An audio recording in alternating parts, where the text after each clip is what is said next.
Good evening and welcome to the 23rd meeting of fiscal year 2024 for the Milton Planning Board. At this time, I would like to now call the meeting to order and begin by introductions of the members of the board and our staff. If you'd like to start, Cheryl? Cheryl Tagaya, Secretary. Maggie Oldfield, member. Jim Davis, member. Sean Fahey, member. And myself, Meredith Hall, serving as chair. And now for our staff who's with us this evening. Josh Eckerly, Assistant Director. Tim's fighting with his computer, so he will join us. And Tim will join us shortly, Director of Planning. And Julia? Getman? Julia Getman, clerk. Great, thank you, joining us on Zoom this evening. So to begin, we can start with our administrative items. The first item is approval of minutes. We have two sets of minutes, February 8th and January 30th. I've had a chance to look at the 30th. I did have some questions on the 8th, and personally I would like a little more time with those, but I don't know how the other members, if they were able to review them as well or had comments. I have no comments on the 30th. I'm good with that. And on the 8th, I was not in attendance. I didn't have any edits Okay. on the 8th.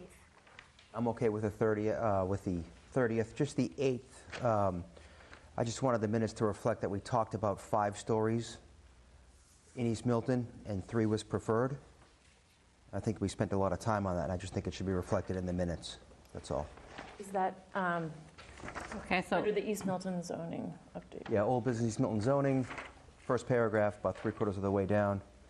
Height and lot size restrictions, ground floor uses, setbacks, open spaces, and affordable housing requirements, dimensional characteristics, and design guidelines were discussed. I think it should say something to the effect of like a 5-story height limit was discussed, but a 3-story height limit was preferred.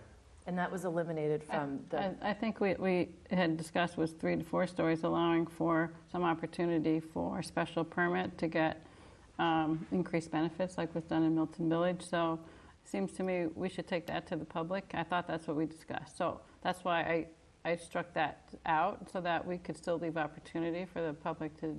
That's what I went back and listened to the tape. Yeah, we could say a 5-story height limit was discussed, and it was determined that it was not appropriate by the board. Be happy with that. I did have some concerns about some of the citizens speak portion that was removed, which I think yeah, if you want to a question. go So back and let's watch the tape, which I did in doing those edits, because when I was reading them, it didn't, I wasn't recalling it the way it was written, and so I went back and watched the tape. So if you'd like to go back and watch the tape that's what I would, and it looks like some other things under some other comments were added, and it may have been stated, but I just want to make sure that those are accurately reflected. Okay. So Sure. if we could defer the minutes of February 8th just for a little more review. So could I have a motion to accept the minutes of January 30th? I'll make a motion to accept the minutes of January 30th. A second? Second. Sorry, Maggie. All in favor? Aye. I'm abstaining as I was not here. There. And a motion to defer the minutes of February 8th to our next meeting for approval. I'll make a motion to defer the minutes of February 8th to our next meeting. Second? Second. Great. And you were not in favor, but all of those who were in Aye. present? Aye. Okay. Okay. Great. Thank you. And then discussion of our next meeting dates. We have currently on the schedule March 14th and a March 28th date. Are there any other dates, Josh? And we can include this maybe in the Director of Planning and your report. There are a couple of dates that we may want to post for the East Milton zoning and for Superfund meeting, but I'll talk about them in more detail. Okay, that's great. So those are the 14 two and 28. The 14th and the 28th. For some reason, I have Planning Board Public Forum on the 14th. Is that? I had it down on the 25th. Oh, okay. To jump ahead, the East Milton zoning is confirmed for the 25th, and that'll be at the Arts Center. 25th, okay. The 25th. So, and that leads us into the Director of Planning and Community Development. Do we have? Tim's still fighting with his machine, but you can start maybe then with what you have? Yeah, he and I have discussed the update. It's brief despite the sort of events of the past few days. There are 2 upcoming events that attendees and the board members may be interested in. The first will be this Monday, this Tuesday, rather, the 27th, in Hyde Park. The EPA is hosting their next public forum on the Lower Neponset Superfund site. They'll be discussing the formation of a community advisory group, or a CAG, which gives residents and stakeholders a direct voice in the Superfund remediation process. And that'll be at the Hyde Park Community Center at 6:30 on the 27th. And we've confirmed with the Milton Arts Center for the 25th of March to host our second East Milton Square mixed-use overlay zoning public forum. At 7? At 7, yes. Okay. And we should also state that it has just been posted and scheduled a joint meeting of the Select Board and the Planning Board to discuss moving forward on the MBTA zoning. That will be this Monday at 4 p.m. That'll be executive session. And that's executive session, but just so it has been posted. So that will be a joint meeting, but will be executive session. And anything else so far? That's all she wrote at the moment. Okay, all right. And when Tim joins us, if there's anything else, we can bring him in at that time. So with that, we can ask if there's anyone here this evening on Citizens Speak. If it is an item on the agenda, we will give an opportunity for those to speak. We have 2 public hearings this evening, and of course, residents will be welcome to speak at that time, at the time of the public hearing.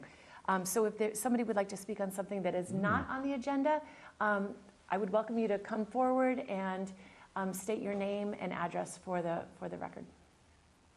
So is it MBT? It's MBTA, kind of, yeah. Related? Then feel free to, if you want to speak now. Yes, that's fine. Hi, Kristen Bagley-Jones, Welcome. 88 Pleasant Street. And I was here, I wasn't planning on speaking, but when I came, I thought I'd like to share my view. First of all, an appreciation to all of you on the planning board. You've put an incredible amount of hours and effort into this, and I appreciate that. There's a lot of people in town that have worked on this and certainly have a lot more expertise. I don't have any expertise in this area, so I appreciate all the work that you've done. But I am here tonight and I'm very concerned about the way the town has been really pulled apart by this issue, and wanted to just put that out there and say, as a planning board, as a select board, as all these other groups of people, is there a way for us to come together and figure this out? I have such respect for people on both sides of this issue, on the yes side and on the no side. I will say that I'm one of the ones in the middle. I voted yes, but with a heavy heart because of East Milton, where I lived for many, many years before I moved to Pleasant Street. So I'm really here to say, is there a way to go back and look at the 7 principles that the plan was based on? Am I correct on that? And to look at those again, to think about what would be helpful for the entire town. But more importantly, how do we bring the town together? It can't have been easy on you guys, it can't have been easy on the other committees, and it certainly hasn't been easy in town. So if there's a way for us to pull things together, that would be great. That's all I have to say. Thank you. Thank you. That's great. Eric Hokinson has his hand up on Zoom. Okay. Eric, you can state your name and address for the record, please, and welcome. Thank you. Eric Hokinson, 583 Elliott Street. Speaking about the MBTA Communities Act and last week's vote, I just want to say that I think the framing of the results of last week's vote as a rejection of our classification is both incorrect and unproductive. The vote was on a specific zoning article, and Milton remains a rapid transit community. I recognize that the planning board is not the only entity involved in determining what happens next, as the select board remains involved. You just referenced the meeting on Monday, and then there's the state, as effectively a wild card in this, could play a role through the courts. However, I think the planning board still has both the power and responsibility to unilaterally develop a compliant zoning article to submit to town meeting, which this board promised to do for this spring, specifically stating that they could come up with a better and fairer zoning bylaw. I'm not gonna hold on to the hope that it'll happen for spring, because I know that that's an incredibly tight timeline, if it's even possible. But I really hope that this planning board can do that for the fall town meeting. In the meantime, I think it's the planning board's responsibility, given its promise and the uncertainty created by last week's vote, the residents deserve to hear from the planning board explicitly what it is going to do. Answers to questions like, will the planning board fulfill at least a portion of this promise to develop a compliant zoning article for town meeting at some point this year? What will the community engagement and public process look like? We heard a lot of complaints about how that was done previously and ways it could be improved. Do we need to ask questions like, why did you vote yes or no on the vote if you voted at all? The previous speaker referenced the criteria that was used to guide the development, and I'm wondering if that will change or how it will be applied to this new zoning. And then I think the final one is, are we starting over from scratch, or are we using components of Article 1? I think that there are opportunities to expand some of the sub-districts that were in Article 1, especially around Elliott Street and the Blue Hill Parkways corridor, generally around the Blue Hill Ave, Blue Hill Parkway, and Brook Road intersections. Maybe we include St. Mary's Church and the school campus. Do you reduce the lot size to 6,000 square feet? Tier the zoning to allow for more units on something like a 10,000 square foot lot? Do you increase the density at Mattapan and Milton stations to compensate for any of those reductions in density because of the larger area? I think these are all possibilities if you do try to keep it, and I just hope that the planning board will pursue a compliant article.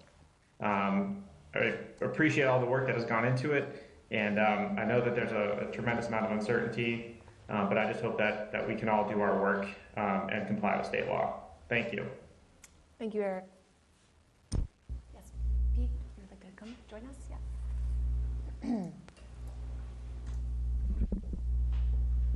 I'm Peter Jackson, 14 Caven Street. I'm glad to have an opportunity to talk to you tonight. I recently learned about an MBTA proposal, what they're calling the sloped walkway. I'm going to pass a couple pictures around you can look at while I talk. And my understanding is they're proposing to either purchase from Extra Space or take land from Extra Space to construct this walkway. I'm really opposed to that project. Back in 2007, 2009, something like that, Ned and I worked together on a project for a new development at the Extra Space site, which would be located up adjacent to the sidewalk in that property. And this project, the proposal by the MBTA would preclude that kind of opportunity again. I passed around some pictures of the building that was designed for that.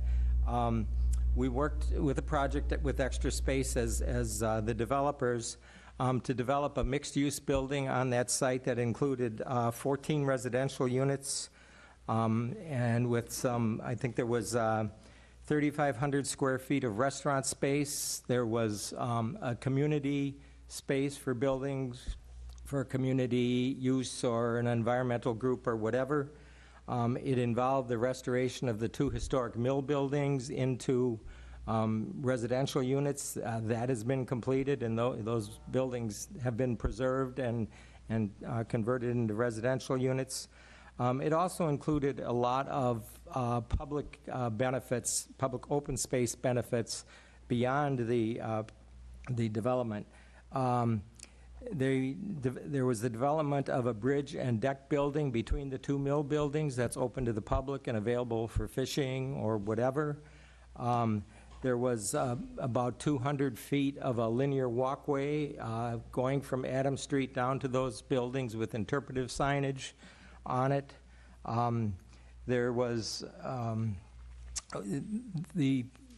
it was permitted that the public could walk through the Extra Space storage parking area or parking lot, and we opened the fence along the MBTA line there and put a gate in to give pedestrian access to the T, which in that access serves the exact same purpose as this proposed sloped walkway, so it's not providing any new thing. I think the idea is the MBTA is trying to appease the town because they tore down the stairway, which was a bad move on their part, but at the same time, they're really not providing any enhanced access by this, and they're precluding a very good development opportunity on the site. There was a river overlook pocket park, which is down, if you go down the Greenway, and there's the old railroad bridge that's decked over, and there's a park there that was built as part of this project. There was interpretive signage talking about the river and the geology and the historic mills and the historic bridge. All of these things, there was also a conservation easement on the knoll that's behind there that is held. And so I think, all these items, the mill restoration and all these public access items were completed as part of that project. And unfortunately, it was 2008, 2009 when the bottom fell out of the economy, and they just couldn't continue to go forward with the project. But as these photos show, it was a beautiful building that would have fit in there and really been an enhancement to Milton Village area. I don't want to preclude that opportunity, again, from happening, so I encourage the planning board. I don't know what, if any, role you're playing on that, but I will also be speaking to the select board next week, and I've sent these photos and a description of the project to them, and I hope that the project hasn't advanced so far that it's a foregone conclusion. So thank you. Thank you. And we would like to put that on the agenda in the future, so that's good. Thank you. I would just comment that Pete designed the park. Pretty beautiful. Okay. Can I just mention, I also had alerted Meredith and Tim to having seen the article in the Milton Times and having watched the Conservation Commission meeting. I think it's early, or it was in December, early in the process for that slope walkway. So I do think, while we don't have jurisdiction, I do support us providing an opinion, because we've spent so much time as a planning board in the past developing thoughtful zoning for that area, and to have something which would preclude one of the few sites that we saw as having real opportunity, I think also we should voice those concerns to the MBTA. And I don't know that both can't coexist, but they should definitely be aware of our concerns. So I would support us putting that on the agenda as soon as we can. Good. Great.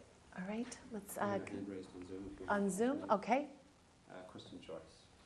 Kristen, yes. You did.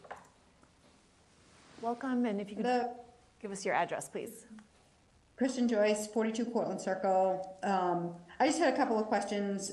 I think one is sort of a repeat of one of the earlier. I was just wondering if we could kind of reopen the survey and try to get input again, now that it seems more people are aware of MBTA, and wondering specifically if maybe preferences are different between different districts. So that was one question I had. And then the other is just a little bit ago, Sustainable Milton proposed some zoning that wouldn't have been able to get into the MBTA zoning, and I'm wondering if now we have an opportunity to incorporate some of those green zoning into a new plan. Great. That's it. Thank you, Kristen. Thank you. Yep. Anyone else in the public? Any other hands online? Okay, great. So with that, thank you for those comments, everyone from the public. We can now move on to, we have one item of new business. It was discussion, and it's really a response to a discussion of conflict of interest that was raised at the February 8th Citizens Speak.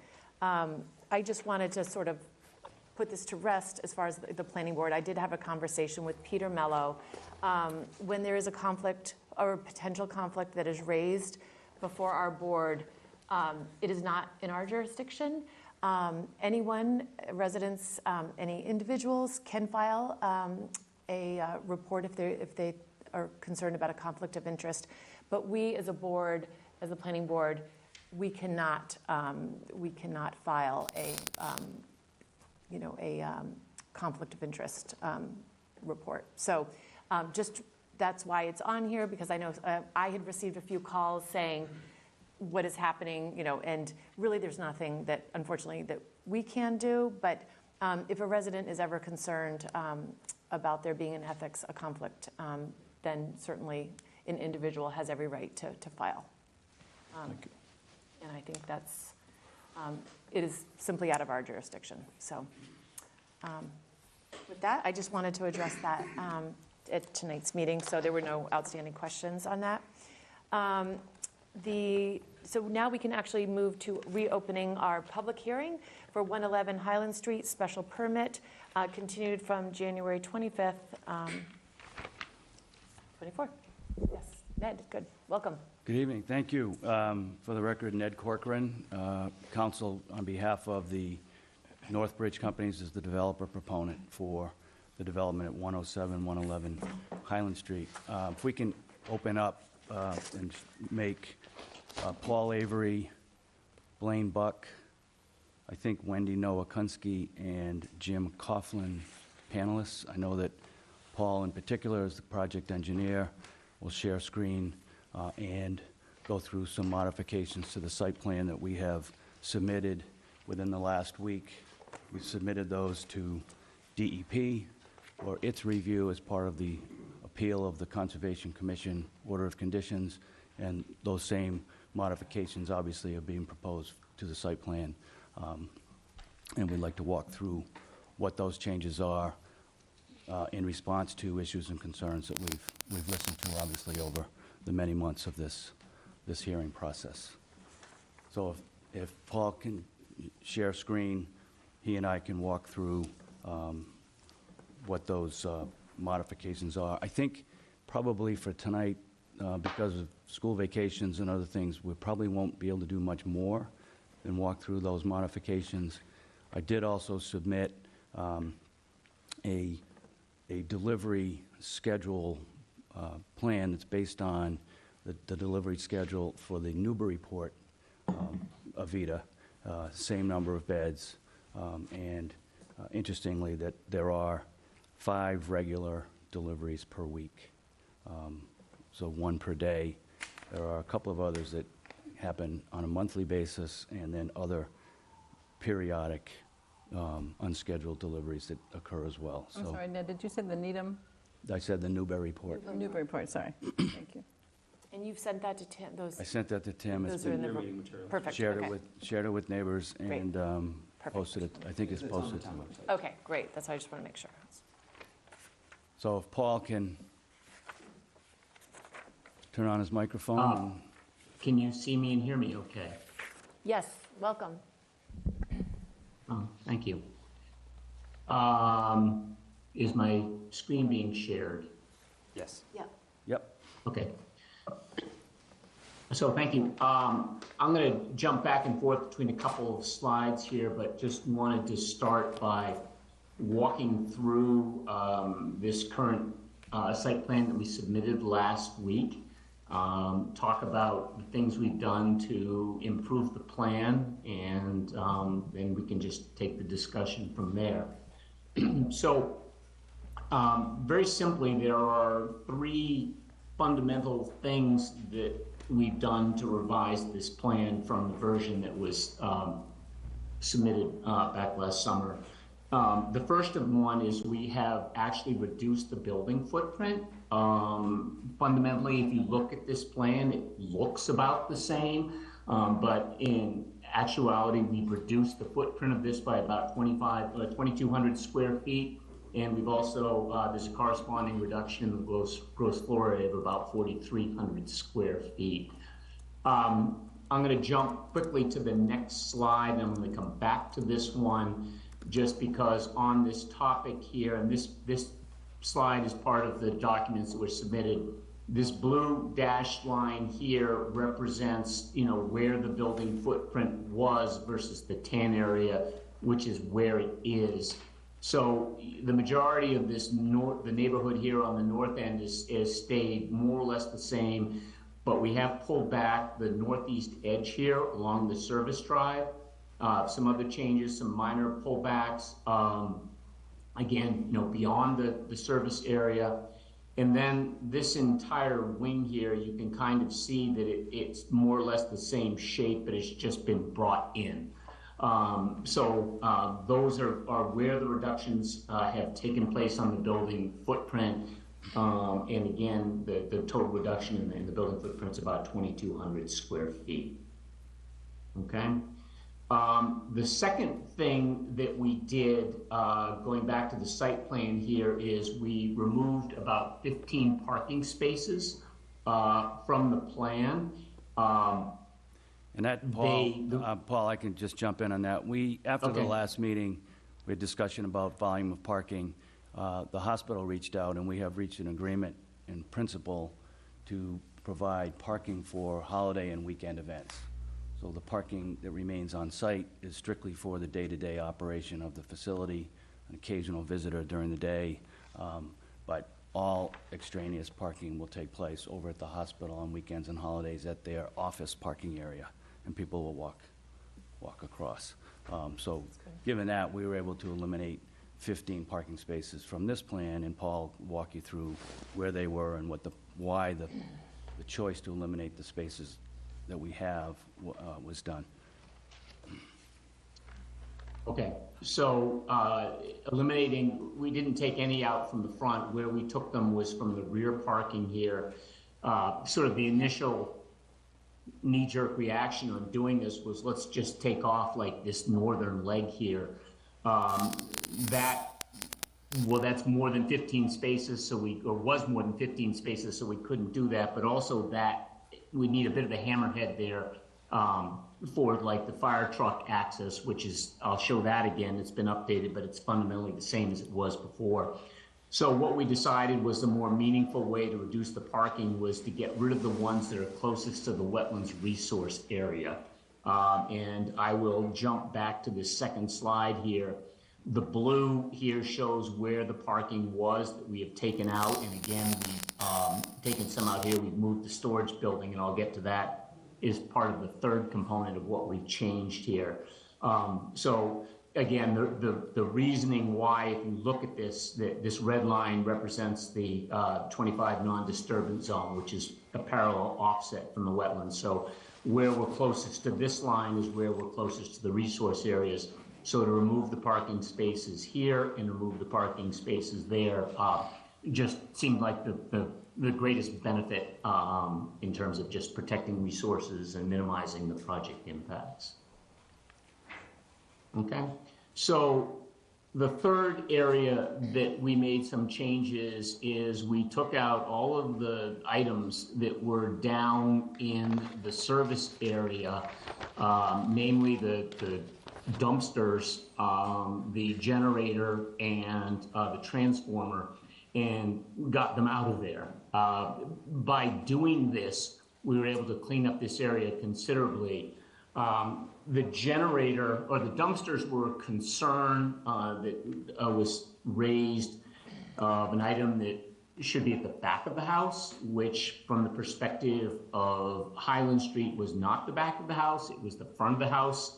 There were concerns about it being visible, and there were concerns about the impacts of the trucks coming to pick it up. Where we have moved it is about as far away from Highland Street as we possibly can, and it is in the area where the storage building used to be. So now there's a bit of an inconvenience here that to take the trash out to the dumpsters, they're gonna have to go out to the back, but that's what we've done. And the storage building then had to move accordingly because we used it for the dumpster space. The dumpster space being squared away like that made the most sense just in terms of ease of delivery, pickup for emptying. The second item that was down in this area was the generator. There were some sound acoustic concerns with that. Where we put the generator is down in this space here. We've got a retaining wall here. There's actually a set of stairs to come down. So where we will put this now is, again, a considerable distance from Highland Street, but it's also set down below retaining walls, which will serve to further attenuate any noise concerns We had to put a staircase down because there's like about an 8-foot vertical difference there between, where these walks are up by the building and the existing grade. This red line here again represents the non-disturbance zone.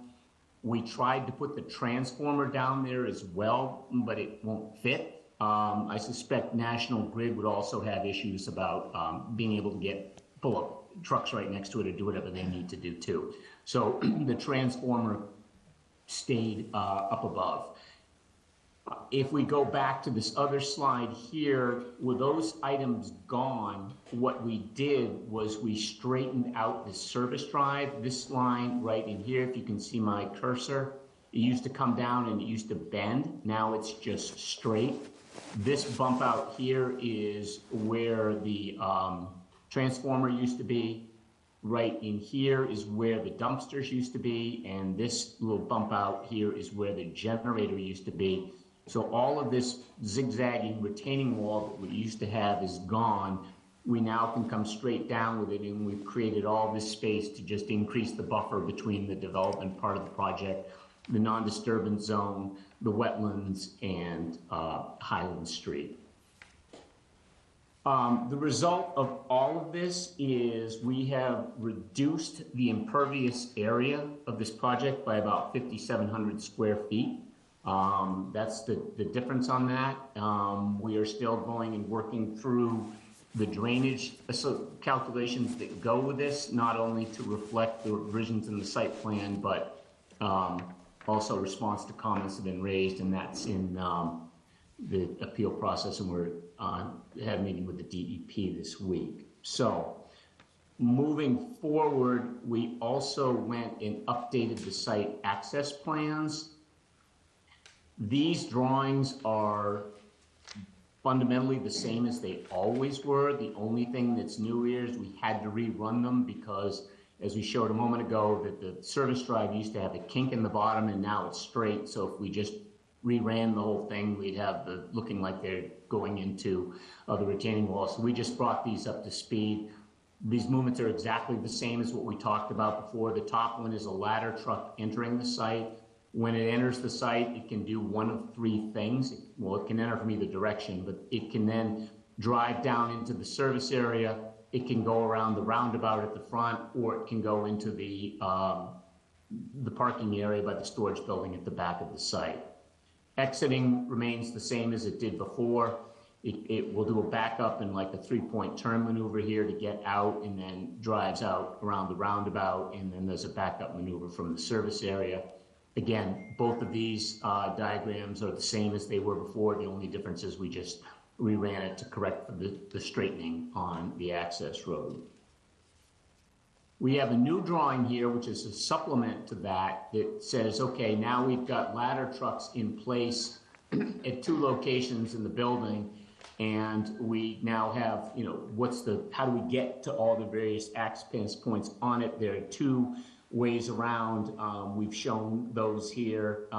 There's a maximum of 430 feet from the southern loop to arrive at this point here in the middle terrace.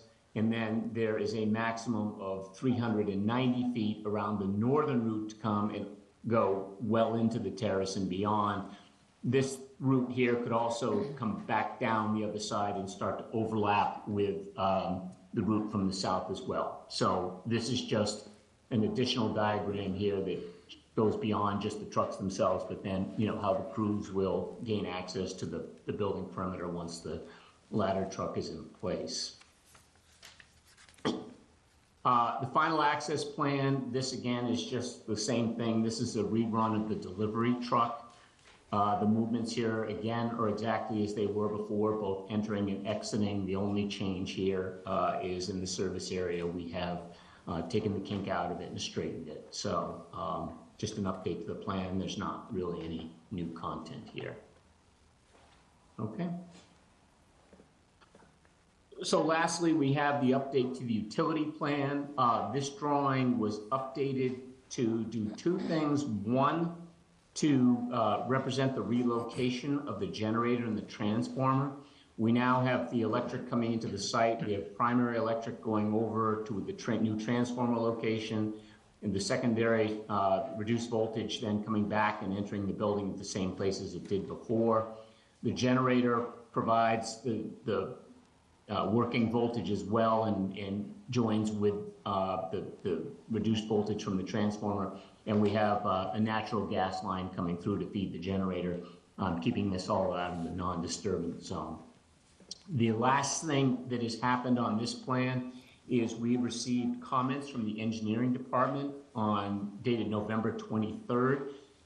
This plan deals with things like they wanted to see gate valves for the hydrants in the service. They wanted, copper for the water service and a few items like that. There were also a series of notes that have been added to the drawing in the lower left here. This drawing responds to all of those comments with the exception of comments about the specifications for manhole covers. And we haven't submitted the response to that just because that's on detail sheets that we haven't submitted at this time, but that remaining comment will be addressed when we complete it. So that is an overview of what we've done to change the plans. Ned, if I omitted anything? No, I think you got it. Okay. Okay, questions from the board, and we can hear from residents. Anyone wants to start us off? Okay. So the total reduction of the size of the building is only 2,200 square feet. So what percentage of the building is that?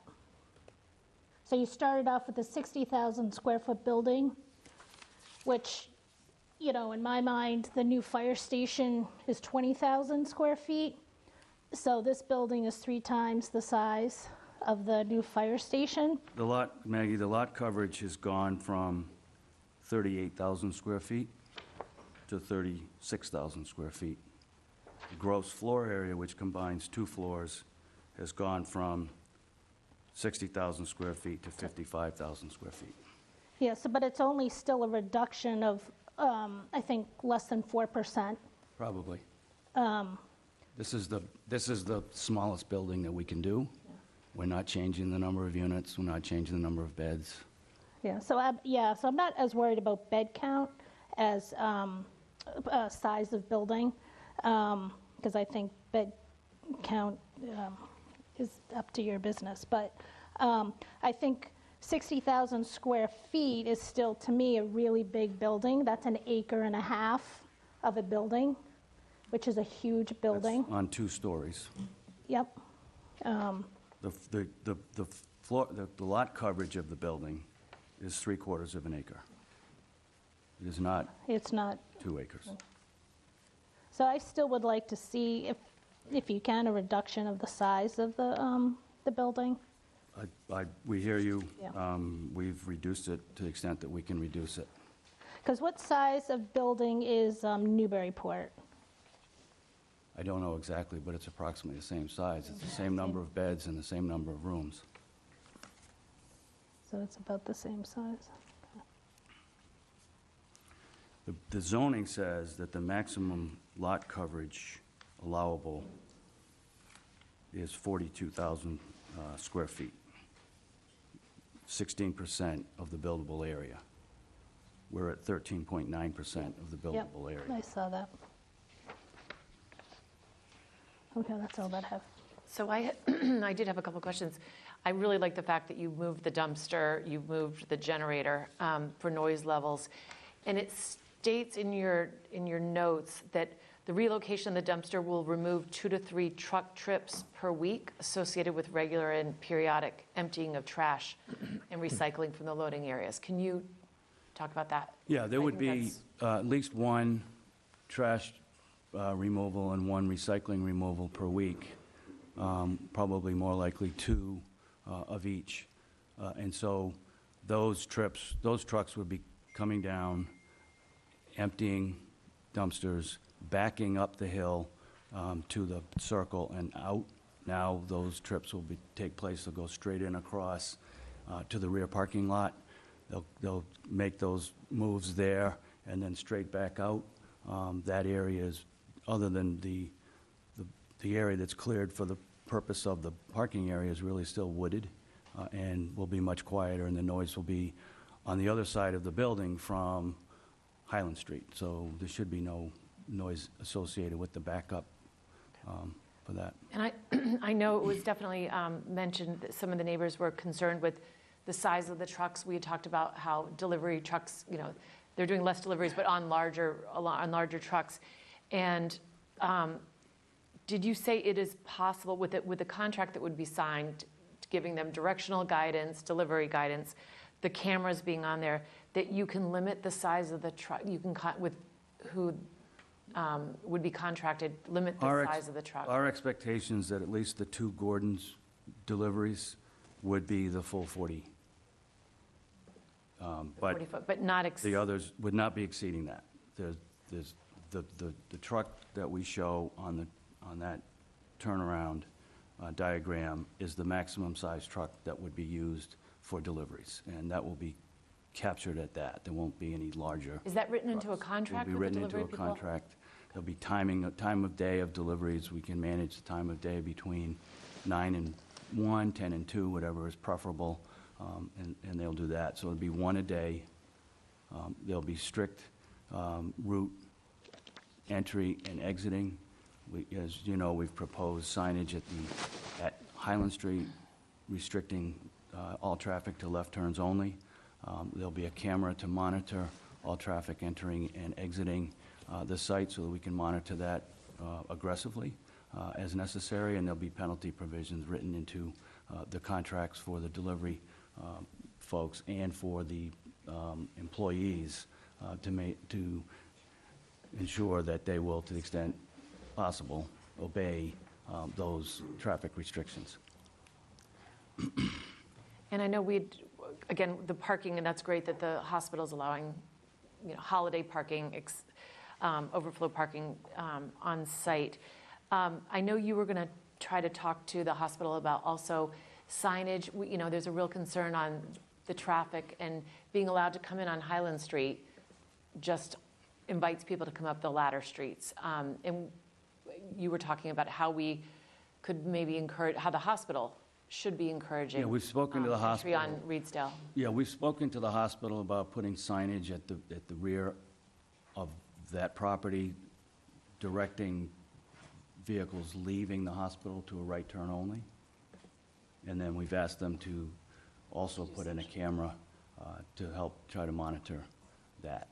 See who's There's, exiting. obviously, as we've seen from materials submitted by neighbors, that there are ambulances and other commercial traffic that come to and from the hospital that exit out the rear and out, and particularly down Spafford Road, which is not appropriate. And so the hospital has agreed to work with us to implement some of those things, and we've asked them to do it as soon as possible. And they've agreed that they would get us some signage to review with the board and move forward on that. So that would be something we would want to definitely have, because it's an existing problem that, is, that this may be an opportunity to improve that. And I had just 2 other questions. One, Doug Henry had a concern about how the measurement from the Bacardi property was being measured, the non-disturb area between the buffer area that was agreed to between the Bacardis, that it was being measured. I think he was concerned about the point of the measurement, that maybe it was being measured from the wall. Do you recall that question? I just want to make sure that we are able to answer that for. And I don't know if it's on these plans. We'll pull them up, at least respond to them at the next meeting. But the zoning provides that at the point of the existing grade that's closest to the Bacardi dwelling, that the height from the existing grade to the ridge of the roof can be no more than 25 feet. That's what it was. 1.5 Yep. stories and 25 feet. And so that is an absolute number that we have to pay very careful attention to. It was if you recall, during the zoning process, that was one of the biggest issues, was proximity of this building to Ms. Bacardi and the appearance of that building and the height of that building from her property. And so, you know, that's the two-story section of the building. It is built into the ground, and so we manage that height as best we can with that. Yeah, so I think that was his question. What is the point of where it's being measured? Is it right on the property, you know? It is, I think On the it's, wall. Paul, is it like, looks like maybe 61 feet on that? Are we talking about the building height or the The setback? point of the building that's closest to the Bacardi property line, what's the setback there? Yeah, so the closest one would be, here it is right here. I didn't put this slide up, but this is in the set that we submitted with the updated zoning table on it. It's 61 So feet. the closest building corner to the Bacardi property would be this one right here at 61 feet. Okay. We have the 20-foot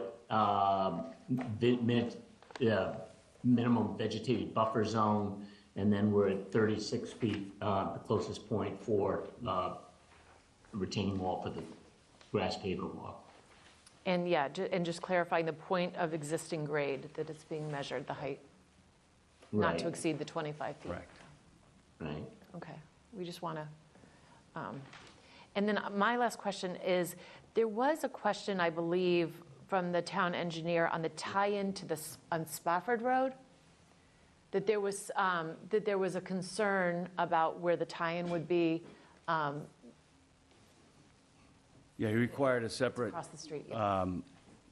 He required a construction gravity break manhole. Right, Okay, so we got that comment, last spring sometime. So this provision, this isn't new. This has been on here since we submitted the plans back in August. right, as I understand it, Paul, there's a force main that comes Yep. from the building and up the hill to that point where it ties to the town system, but the DPW director wanted a gravity break so that there was physical break between that point and the tie-in as extra protection as to how that flow would Right, manage. and that's what this is. So the FM here, I mean, it's upside down here by the time it comes around here, but this FM is the force main. right. This SMHG08, that's the final gravity manhole on Spafford. And so Well, rather than just, Well, you're behind the Cronin Room graphic there with where the SMH is, so if you can slide that plan to the left. There you go. Yeah, there, okay, sorry about that. Okay, so yeah, here, this is it. So this is the existing final gravity manhole on Spafford. The FM, the force main, is coming up from the project site, and we just have the gravity break manhole here so that the force main discharges into this manhole, and then there's a gravity flow into the existing one. so given that that is such a narrow roadway, how, from a construction point of view, how does that affect the neighbors on this during the construction period?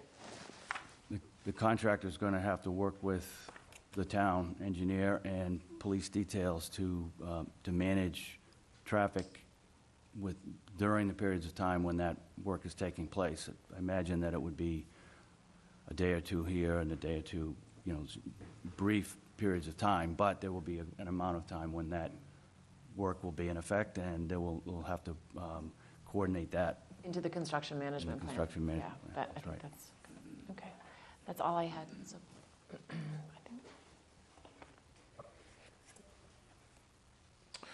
think- I have a couple of questions, Ned. First, I think the changes that have been made are positive changes. It addresses some of the concerns that the neighbors had brought up with proximity of some of the components that were in the front that have now been moved to the back. I guess I have a question in terms of reduction of building area. And I see what Paul had reviewed with us earlier to show where you reduced it, but what did you do to your program to reduce that area? It really just tightened up the building. They didn't reduce the number of rooms. They didn't reduce the number of beds. I think the architect needs to, when she's here in March, to talk specifically how the reductions work with respect to the building. Yeah. But there was some, I think they just sharpened their pencil and found some places to just pare back. You know, Maggie's right, it's not dramatic in terms of the reduction. Right. But it is a reduction, and they did find some areas where programmatically it could be more efficient. Yeah. Yeah, and were those reductions a combination of that square footage reduction, is that a combination of both floors? Yeah. The 2,400 is, the 2,257 square feet is lot coverage. Yeah. So it's the coverage of both. And then you add the reduction on the lower level, on the southerly side, to get a total of 4,300 square feet of gross floor area reduction. Okay. And when the architect is here, I think so we can explore this a little bit further. I suspect if there's no reduction in bed count and the program is still achievable, it had to be common area that they're anticipating being able to reduce. But, you know, I guess to satisfy our interest and just understanding, you know, how do you make the building as small as possible? Understand your client's perspective to maintain bed count, but I think it'd be nice if we could at least understand what was achieved. And, you know, and possibly, we have an architect on the board. She might have some advice for further reduction, and hopefully you'd be amenable to listening. We're certainly amenable to listening. Yeah. And my last question is parking. Looking at the table and looking at the plan, I think you have less parking on the plan than the table reflects. Is that possible? Because the math on the table reflects 51 parking spaces, but I can't find 51 on the plan. The table says 45 spaces, Well, then you add, including, which include 4 accessible and 2 electric. okay, It's a total of 45. okay. all right. 45 is the 45 on the total. Bear with me then. for And how many one of those are handicap? 4, 4? Okay, that's just, and 2 are is electric that, for Okay. charging stations. So I do see 45 on the plan, okay. Yeah, So the 2 and the 4 are included in the count? that table's maybe is confusing because it can be read to say there's a total of 51 and not. It could be just that this member didn't read the table clearly. minimum, yeah, got it, right here. Okay. Those are all the questions I have. Yeah, so while we're on that, can you reduce the number of spaces back down to the 35? No. We reduced to the number that we absolutely need for the operation of the building. If we could have, we would have. There's really no reason not to reduce further unless we can't reduce further. Yeah, except for keeping trees, because that was my other question is, 300 trees are coming down. So if you only reduced, the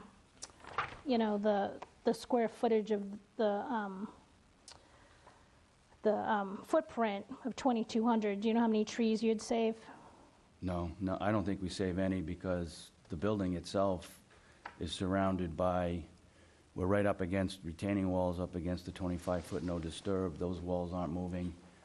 We'll save a few trees in that area where the dumpster is gone, and we'll have an opportunity to plant some infill there with the landscaping. But on the southerly side, the retaining wall with the walkway around isn't moving. The real reduction in area and the opportunity to save some trees is really out where the back parking area.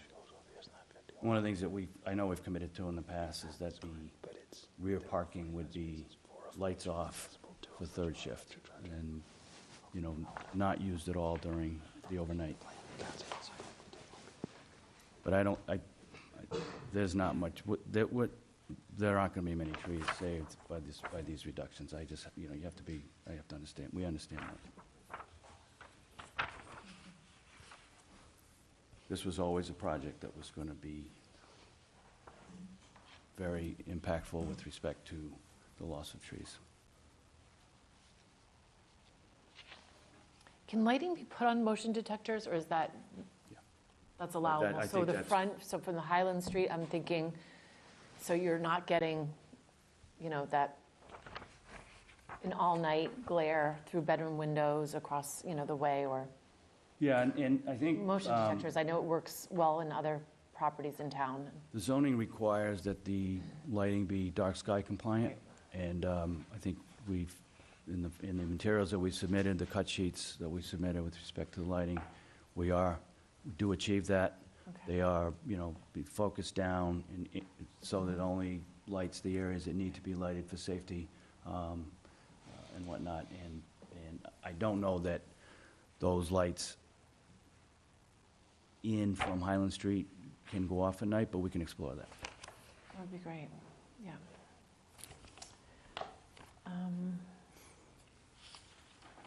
What else?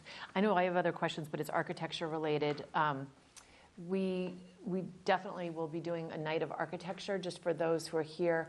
Architecture, landscape architecture, which is going to be really important, including materials of that driveway coming in, those walls. I think that's critically important to the view, the aesthetic, and giving it a residential feel versus commercial feel. We also plan to have Chief Madden come in. We couldn't have him come in, but I know the residents and neighbors have questions on that. So we definitely will have an evening to dedicate to that. Any other questions from the board members? And then we'll invite some of the neighbors. Yeah, I have, I guess what's going to be repetitive comments.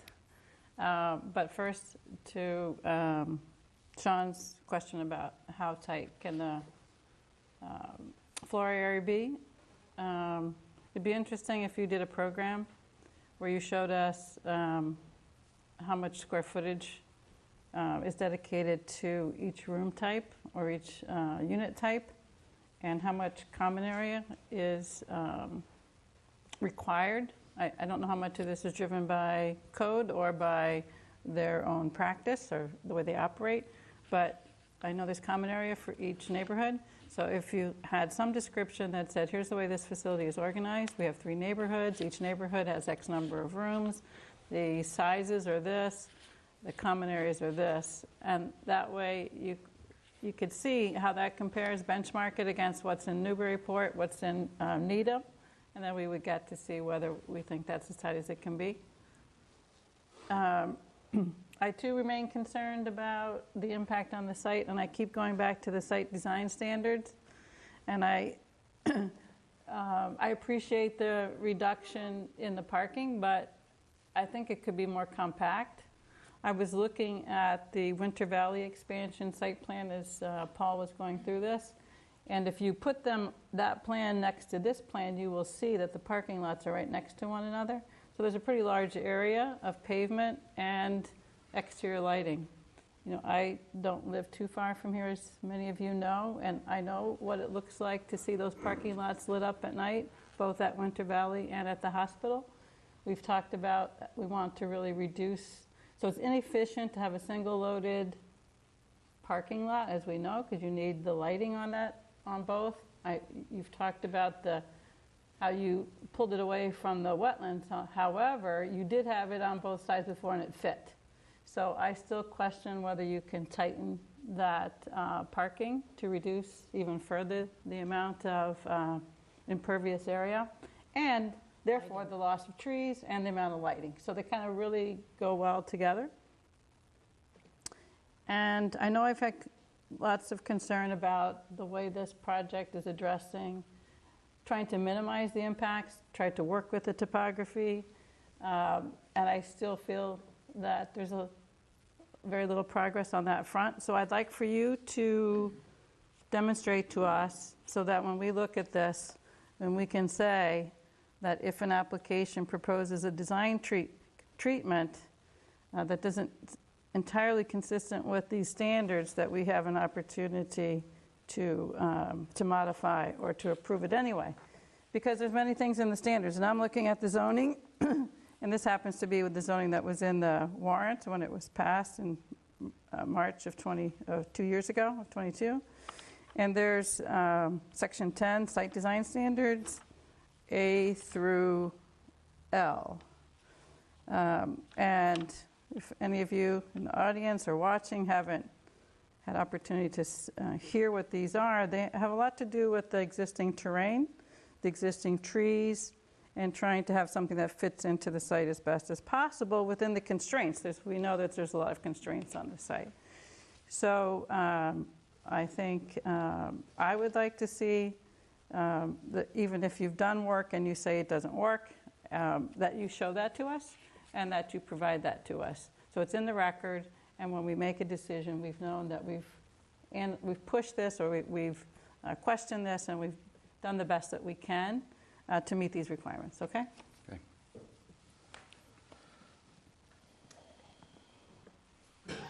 Okay. And just another question. I think you said there were five trucks per day coming? No. I mean, per week coming, and then one trash per week and one recycling. So does that mean those are included in the 5, so that it's just, so it's in addition? So there are 5 weekly deliveries to the loading dock, 1 a day. There are 2 Gordon's food trucks, 1 Baldor produce truck, a bread truck, and a linen truck. Those will deliver once a day to the loading dock down below. The trash and recycling trucks will come separately out to the rear. There will also be a once-a-month medical supply truck and a once-a-month Keneally meat truck, which will also deliver to the loading dock. And there are occasional other deliveries from Home Depot with supplies and things like that. Those will likely be delivered out to the storage facility, because there'll be materials like salt and sand in the winter and fertilizers and other things. Those will be likely go straight out to the rear and back. So 5 to 7 deliveries to the loading dock on a per week basis. 5 we know every week. 2 will show up once a month.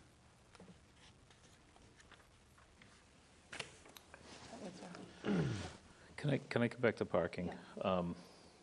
Just, I guess, looking at the plan, Ned, and I'm just going to flip my screen so I can show you what I'm just considering and asking, and maybe you guys can see this too.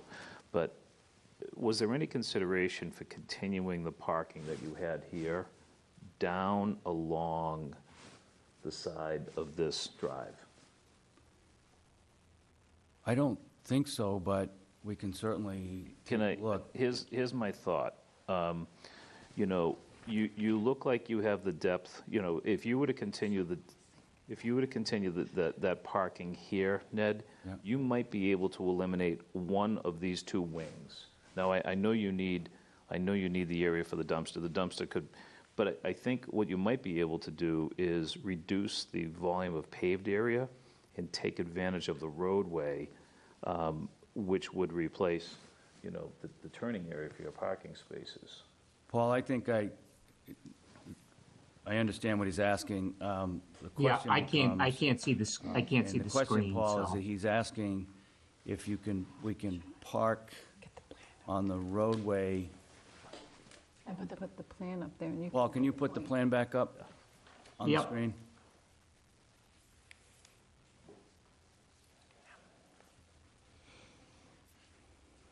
Got it? So his question is, can we park along the roadway Well, you see where you crossing the have, wetland to the back? right, you see where the 11 So spaces? in here? Yes, you see where the 11 spaces? Well, Paul, let me just I mean, explain what I'm that's asking. that's a wetlands crossing. Okay, So we're obligated to keep that as narrow as we can. So along the driveway itself, no, because we'd be filling wetlands. So we're crossing wetlands for the purpose of accessing upland areas of the site. Our responsibility to do that is to do it with the least impact possible.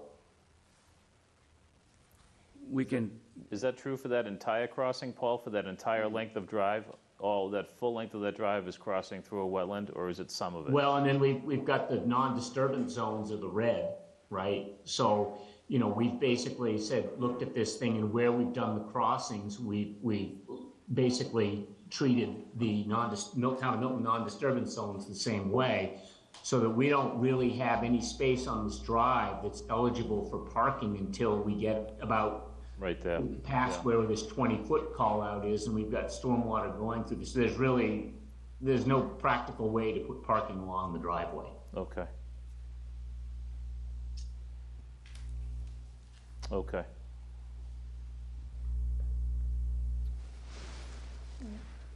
It's certainly a reasonable question. And what's the staff count per shift? We've provided that. I don't have it with me, so I can't answer that question. I'll have that answer next time. And we did talk about at one point giving bus passes or some other form of, encouraging alternative to those driving to work if they can. I don't know if that's something the hospital Northland would consider. I don't know what the hospital does in that regard. We can certainly try to make that Great to have. available. There's a bus that runs on Reedsdale Road with a stop Yeah. down the hill from the hospital. It'd be a walk up and through the hospital, but that's not Yeah, that a might be something that significant thing. could be encouraged just to reduce any traffic. And I didn't mention, traffic will be also another night as well that will be definitely coming back to that again, so. So Meredith, before public comment, can you outline what the topics are going to be for the next continuation of this hearing so that people who have an interest in a certain topic are aware when they should participate? If I could recommend a schedule, we'd like to spend as much time as possible on the 14th. We've got 2 meetings before in March, and we have a town election at the end of April. So we need to try to get through what's left. I think we can have an update, a re-review of traffic. It shouldn't take very long. We certainly have a peer review that was done for the board that concurs with our traffic, that indicates that we're not creating any traffic issues, and we think the board has a right, we have a right to have the board rely on that recommendation, but we think we certainly should spend some time going back through the traffic study. We can do that in conjunction with the fire access discussions with the chief. I think that's a relatively short discussion, but it's certainly an important discussion. And then at the same time, we think we can at least begin with architecture and landscape and have the ability to get as far as we can that evening and then finish that hopefully on the 28th and bring out any other nits and gnats. I was going to suggest, I think architecture is still going to take a while. We did a sort of a once-over on that, but I think the architecture and the landscape architecture is going to be really important. So I think that's going to take a full evening, and then we can maybe have a follow-up. So have that on the 14th and the 28th. Look at fire, police. And probably, you said the engineer is also away this week, so maybe. No, the engineer's with us. Sorry, Paul, he was on Zoom, I'm sorry. He's with us. But the architect was away, the chief, I know fire chief was away, not available tonight. But our team is fully available for both the 14th and the 28th. Okay. So architecture for the 14th, landscape architecture.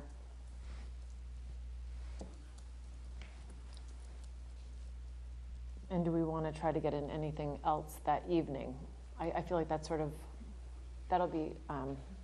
I'd like to have the response that I requested in terms of, I mean, it's the primary driver of so much is this. We can how certainly have that presentation ready for the 14th. Right. And also, just the last piece that I know we've talked about a little bit, but we haven't talked about at length, is this idea of what the floor elevation is set at relative to the cut and fill, and therefore how much basement there is, and the fact that there's fill instead of basement, and whether parking could be there. And I know I've asked about it, and I know you've talked about it. And so you need, again, you need to present the will do material that. We'll do that you've said that you've done, so that we have it in the record, in the public record. Because I guess one of the either advantages or disadvantages of being an architect and looking at these plans, if this were my project, I'd be working as hard as I could to not have that parking up on the upper level, and I'd be working to have less retaining walls. And that's why I've been driving the questions about it. And I just think, you know, your position is that you've done the best you can, but I think we need it in the public record. I have no qualms with that. What I would say is that if we could, we would, because it would make it a whole lot easier to get through this process.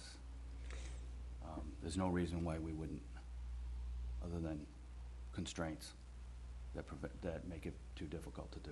And we'll lay that all out. We started to do that previously, but we'll be prepared to present that and have materials available for the public record. Okay, thank you. Okay. Anything else? And then, thank you, Ned, and thank you, Paul, for joining us. And now, if you could stick around, because we have neighbors, and I just want to make sure that the abutters and neighbors and concerned citizens have time to ask questions.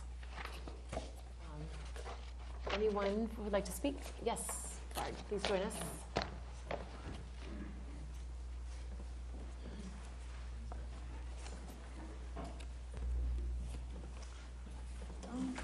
Hi, everyone. I'm Bard Hyrizai, 11 Spafford Road. Thank you so much for all your time and effort, everything you do, not just this issue, but everything. You guys are amazing. Thank you, Josh, for bringing up our presentation. I just want to start out by saying, you know, I do agree with some of the comments, and I really appreciate you guys digging in so much. Definitely some positive changes here, so we appreciate that. I know Teresa O'Brien, 42 Spafford, who's traveling tonight, will appreciate the change to the dumpster and the generator not being 100 feet from her back porch. That will definitely be a benefit for her. But I think, Josh, if you wouldn't mind just moving on to the next slide. It's, I guess, a little bit smaller than I anticipated, but just these are the kind of a couple bullet points I wanted to cover briefly, and the rest of the presentation is just a bunch of pictures. And so, you know, as you know, one of the main concerns that we have, you know, and for those of you who maybe aren't as familiar with this issue, it's not so much about the site use or memory care. You know, there's a lot of public benefit. We're not necessarily disputing that. Really a lot of the concerns stem from the fact, as admitted by the applicant and the applicant's counsel, that the site is very wet, the site is very tight. They're having to jump through hoops and make a lot of compromises to get the size of development that they want to build to fit in this area. And you know, this is a company, by all means, a very good operator, but they do operate 20 other facilities. You know, they have much deeper pockets than we do. They have a facility in Needham that's 49,000 square feet. So, you know, prior to these changes, which we're still studying, and our Hill Law Council will be submitting a written response to the changes, hopefully by the 14th. You know, there is a precedent from Northbridge to building smaller communities. The one in Needham, as I said, is 49,000 square feet per Needham Town Records. There's no wetlands in that area. It backs right up to 95. It's 300 feet from the road. You know, none of the constraints that we have here, they have there, and that's been in business, I think, for 12 years. So they can build it smaller if, you know, it's just a question of what they're willing to, you know, do from a business perspective. But what I really want to talk about here is, you know, a situation that happened in January, and it's one of the things that is in our appeal to the DEP, and that is, you know, as you know, we're getting more storms, we're getting, you know, less snow, more rain events, heavy precipitation events are up something like 55% in the Northeast in the last 30 years or so, which I presented a few months back.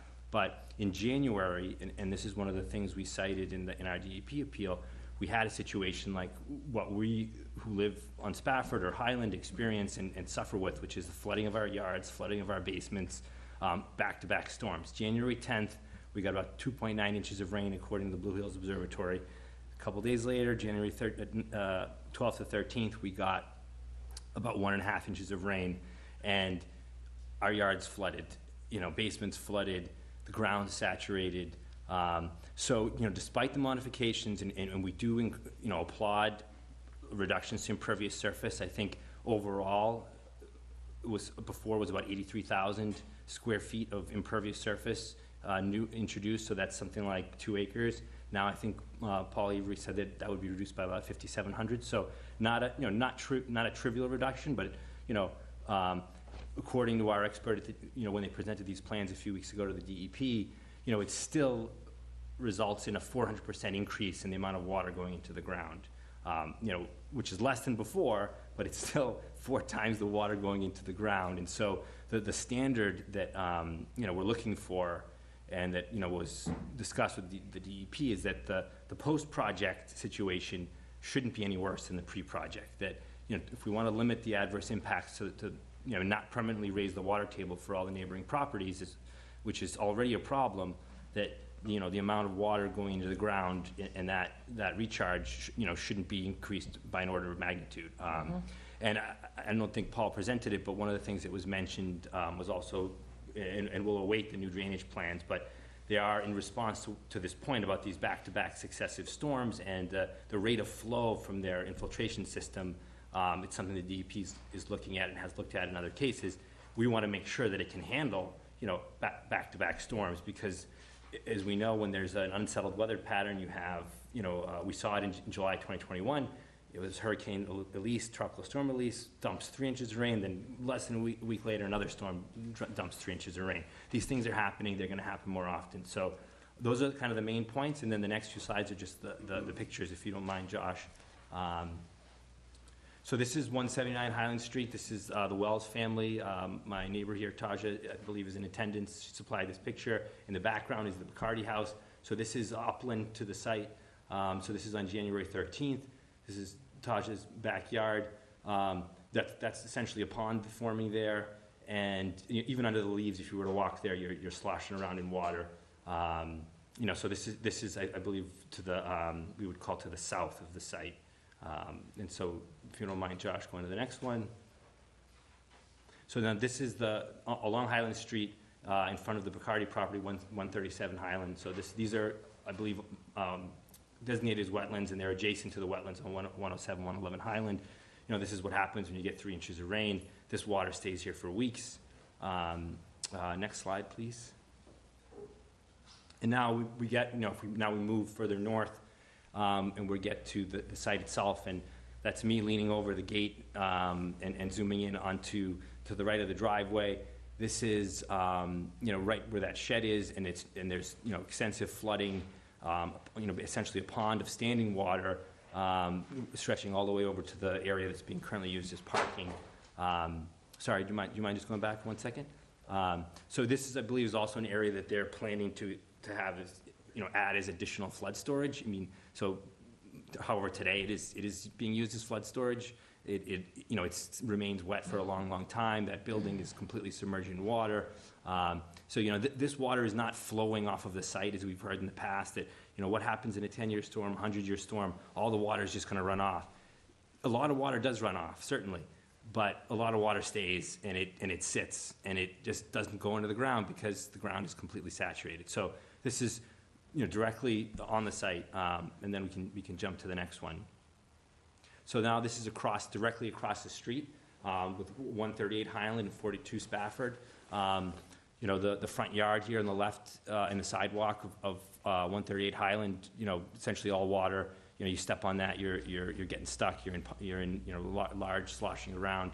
Now the brick house on the right here, those are the discharge from the sump pumps at 42 Spafford. And at one point on the 13th, they disconnected because the ground. So Spafford goes downhill in 2 directions. It crowns somewhere around I think it's 27 Spafford, and then it starts going downhill to Reedsdale. But from 27 on, or maybe it's the house next to it, it goes downhill towards Highland. So these houses that live right on Highland, with at the top of Spafford, if you will, they can't pump their water uphill. They have to pump their water towards Highland. Otherwise it's just all going to come right back to their foundations. So in this situation, and this has happened several times in the last few years, The ground is so saturated that those pumps struggle to, the pressure starts to build, that they can't keep pushing water out. So this system failed and the water started flooding the yard. There's no place to put the water, because the other alternative is just to let the basement fill with several feet of water. Next slide, please, Josh. And this one, if you would just indulge me for a second, this is, I think, what illustrates kind of what we're worried about with large-scale development. These properties, if you go with 27, 25, 21, 17, 15, 11, Spafford, they all abut the hospital and the office buildings there in the parking lot there. So if you look in the picture on the left, that's 21 Spafford, and that fence there, on the other side of that fence, other than some Japanese knotweed and arborvitaes, there's a parking lot directly behind you. And so if you wouldn't mind just clicking on that link, Josh, it's a 1-minute video, and then, we're almost done. Sure. Yeah, thank you.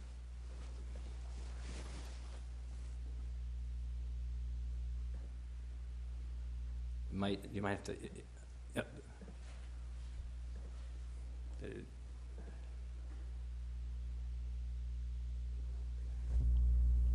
took my own Google Photos.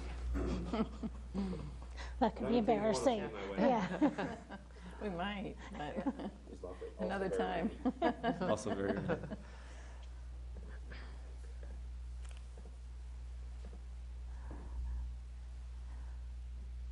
Thank you, there you go.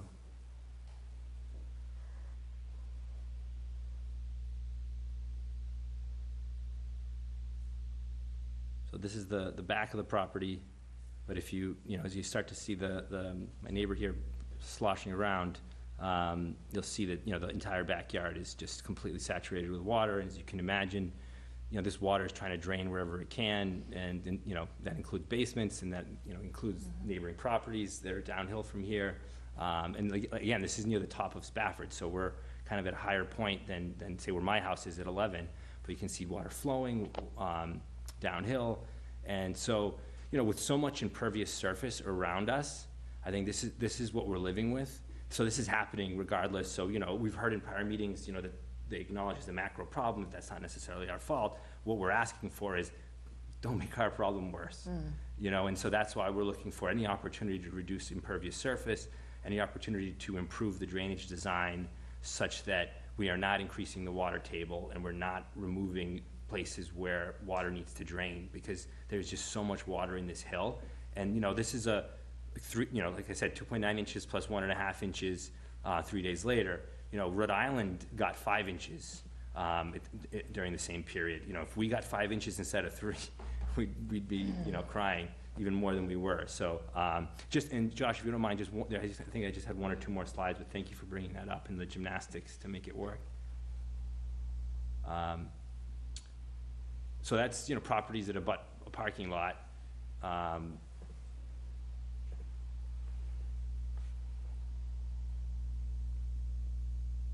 Yeah, and then this is, as you go down the hill, this is 15 Spafford, my neighbor Dan O'Neill here. The flooding around his back door.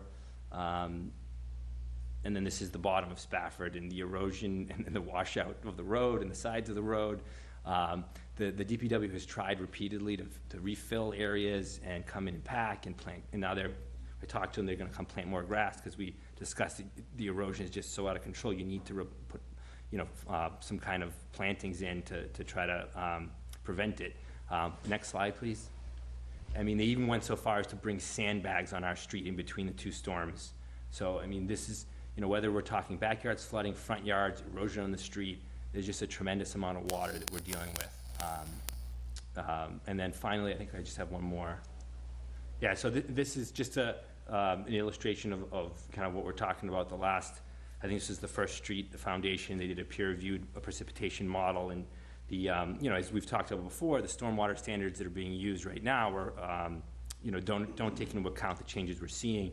The new NOAA's 1 in 100-year flooding, it can now be expected in some places every 8 years. I think our region, it's they're saying every 10 to 15. So we're getting these crazy storms, and the Northeast is going to be impacted, among the worst. And then just one last one, if you'll bear with me.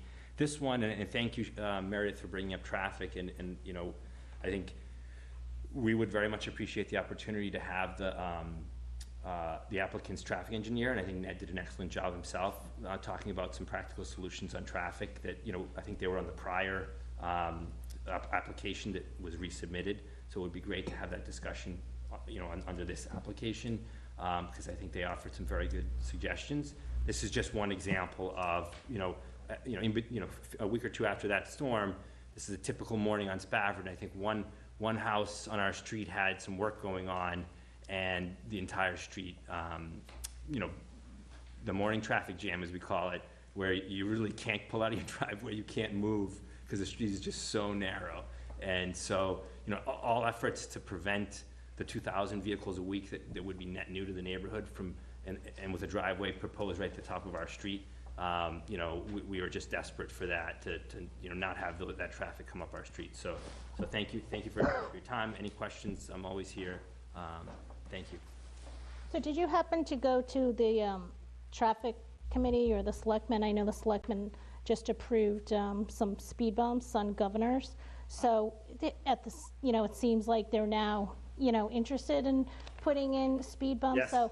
So I think Governors has sidewalks on either side, and they're still getting speed bumps. And I believe Spafford does not have sidewalks. So I would think that a road that does not have sidewalks might be higher priority for getting speed bumps. That's a fantastic idea, Maggie. Thank you. Yes, we're looking into it, and we're asking for help from, I actually bumped into Cheryl, and she made a similar suggestion. I think Boston, we have an article, Boston is introducing 500 streets with speed bumps, and they're supposedly designed to not interfere with snow plowing and other things that were concerned when we had requested something like that before. I think in the presentation Ned gave last year with their traffic engineer, they actually had some data on a case study in Watertown where they implemented speed bumps, and the impact was a significant reduction in volume and speed. So as an option, I think that's a fantastic idea. So we're very much behind that. Yeah. And I think maybe the fire department want the speed humps, not speed bumps. I think that's their preferred.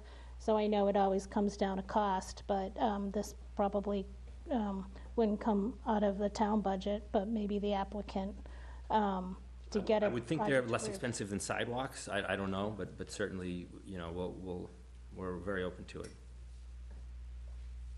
Great. Thank you very much. Good, thank you. And Ned, did you want to respond to it or answer any questions? Quickly respond that I get the presentation, but it's completely irrelevant to what we're doing here. That was all in the purview of the Conservation Commission. It's now before DEP. Issues of water, stormwater, that's DEP.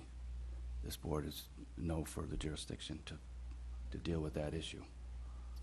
Do you want to, there was a site walk. Do you want to just, Yes. I know you don't have details from the results of that, but that might be good to address that it is before DEP at this point.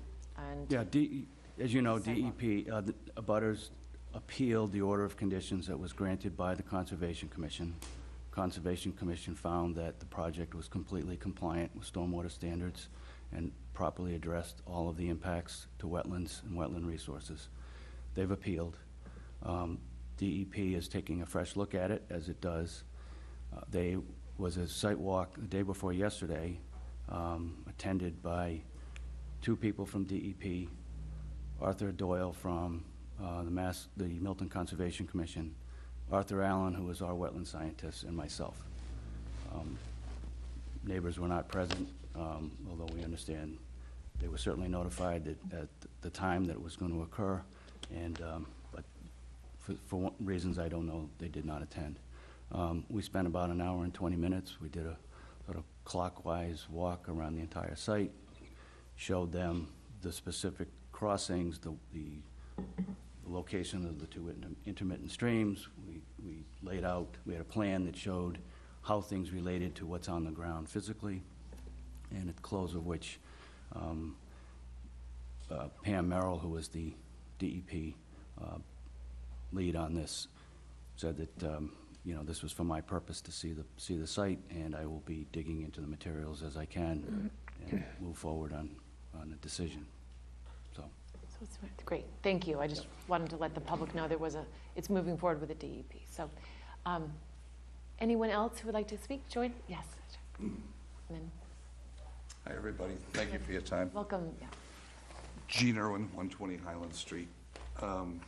I, for one, didn't know about that site walk yesterday. I would love to have been on it. I have a number of issues. I thank Bard for his beautiful PowerPoint.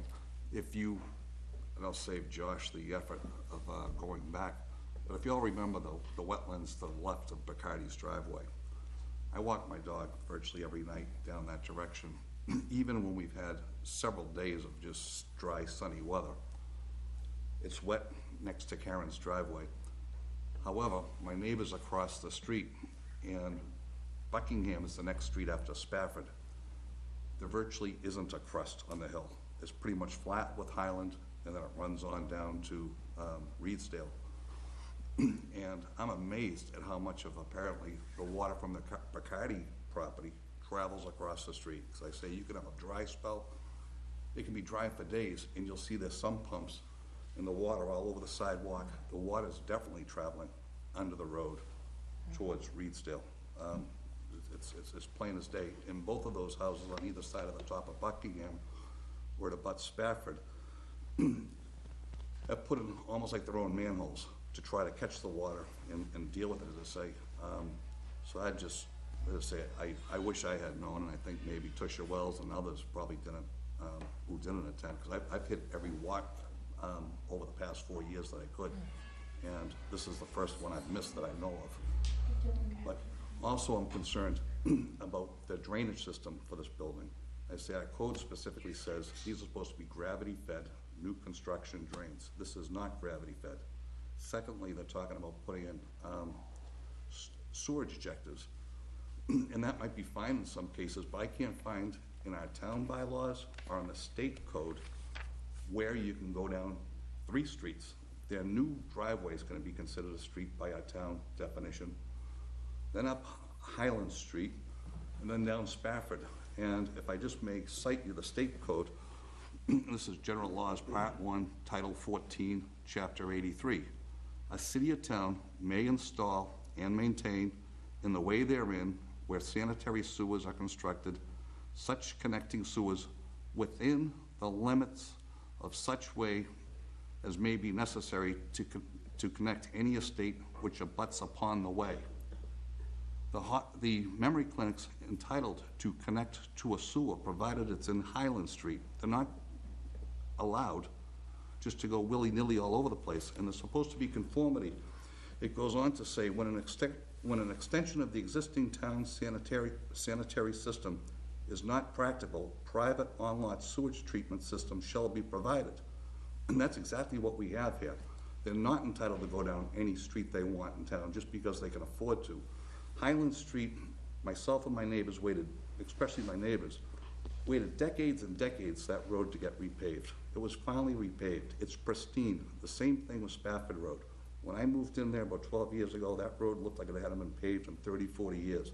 That's a freshly paved road. These folks think they can dig it all up. So if I go back to, that MBTA thing on Elliott Street, wouldn't that be great if everyone on Elliott Street, if there was no sewer main on Elliott, you could have 50 different sewer mains going up to Oak Street and to Valley Road, the whole bit. And our own town bylaw says continuity of the system, where adjacent property is not subdivided. Provisions should be made for the extension of the drainage system and other utilities by continuing mains the full length of streets. If they want to put in sewer, run it all the way down Highland Street, and folks like myself can tie into it, because my property hasn't been subdivided yet. The Burdick's next to me has a paper street next to him. Tusha Wells further up the street, it says they can do it. They need to put a main in the entire street. And I say they don't have any right. To me, it's spot zoning. If you're gonna let them have a main in 3 streets, their street being 1, Highland Street being 2, and Spafford, this is spot zoning. We're not gonna allow everyone in town to travel 3 streets because it's convenient. This is not practicable. And to me, we said day one of this whole thing, long before many of you folks were even elected, going back to the very beginning, Ella Wells and I said, you folks don't have the infrastructure to do this property. We said, go talk to Winter Valley. They did. Winter Valley wants no part of their sewage ejector system. Also, our town bylaws say they need a 50-foot right-of-way just to get in there. And if you think about it, it makes perfect sense. This board, I'm sure, is familiar with the Shade Tree Advisory Committee. When you go down this driveway off of Highland Street, it's 22 feet wide of pavement and a 5-foot sidewalk. Where are the trees? There's no trees. They don't have room for the trees. And if you go back to looking at the front entrance of this memory clinic, you walk out the front door, there's a crosswalk through a little roundabout and over to the other side. There certainly should be sidewalks on both sides of this access road, at least going up to Highland. If there's an emergency there, everyone's gonna run out the front door and they're probably gonna bang a right immediately going up the driveway because there's no sidewalk there. But in all likelihood, you're gonna have fire engines or something blocking the sidewalk right in front of the front door. The applicants, Mike has already said, when the trucks come in, they're gonna stop right in front of the front door to go in and get, permission to go down to the loading dock.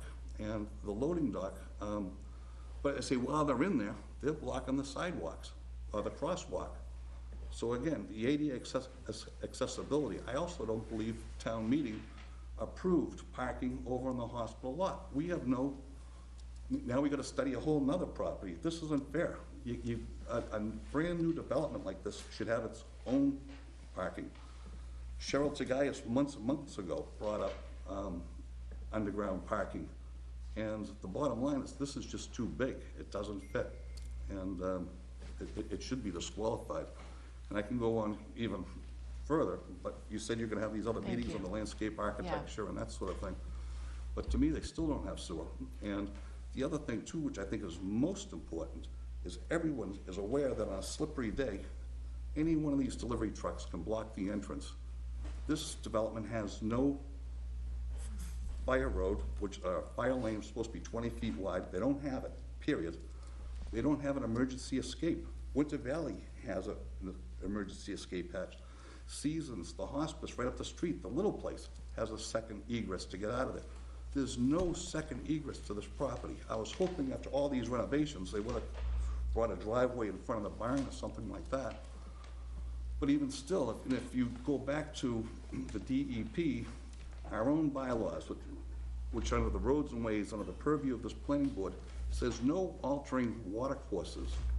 And when this whole thing first started out, there was several rain gardens along the Bacardi border coming down towards Highland Street. Those rain gardens are all gone. Now they're talking about a giant pond in front of the barn. And I say the driveway to that barn has been in existence for more than 20 years, maybe 120 years. And I say, the Conservation Commission made a mistake when they thought they could alter that waterway. They can't. It's not, they try to get fancy with the language as to say something like refurbish or correct it, but Mother Nature has already claimed where that water goes. And I say that driveway's been there for more than 20 years. If it was less than 20 years, they could go in there, spruce it all up, and add to it, but they're definitely altering the waterways throughout this thing. So to me, they have a lot of challenges, and I say the ADA accessibility now, to me, applies beyond this property over to the hospital property. When you cross the street, you go up into the woods, there's no lighting, it doesn't meet ADA compliance. When you get down the hospital driveway, there's no sidewalks there, but we're all powerless to force the hospital to do anything. And earlier today, I was over here in the building department, and I was reading one of Chris Gilmartin's letters. She lives in the house between my house and the hospital. And in 2005 or 7, she was complaining that back in 2002 and 2004 about the knotweed that the hospital's never done anything about. So I said the hospital, in my opinion, as a direct abutter to this, has been maybe the world's worst neighbor. When there was graffiti painted on the front of the barn's painted beige. Did they bother trying to paint it beige? No, they painted it white. The place over there is a disgrace. It always has been a disgrace. And to me, they're doing demolition by neglect. And yeah, they went to the Historical Commission. They've made no effort to preserve the barn over there, which is historic. They've made no effort to preserve the stables. There's nothing in the paper, hey, how about, moving the stable to another location in town? As I say, I said years ago that this application should have been disqualified by the previous planning boards on its face, and I still maintain that. Thank you very much for your time. Thank you. Nadine Hannah has had her hand up in the chat. I don't know if you want to. We have, all right. Do you want to go for, and then Nadine, sorry. Nadine, we will get you next, and if you want to, sorry. Sure. Thank you. My name's Thank you. Manette Donovan. I live at 16 Spafford Road.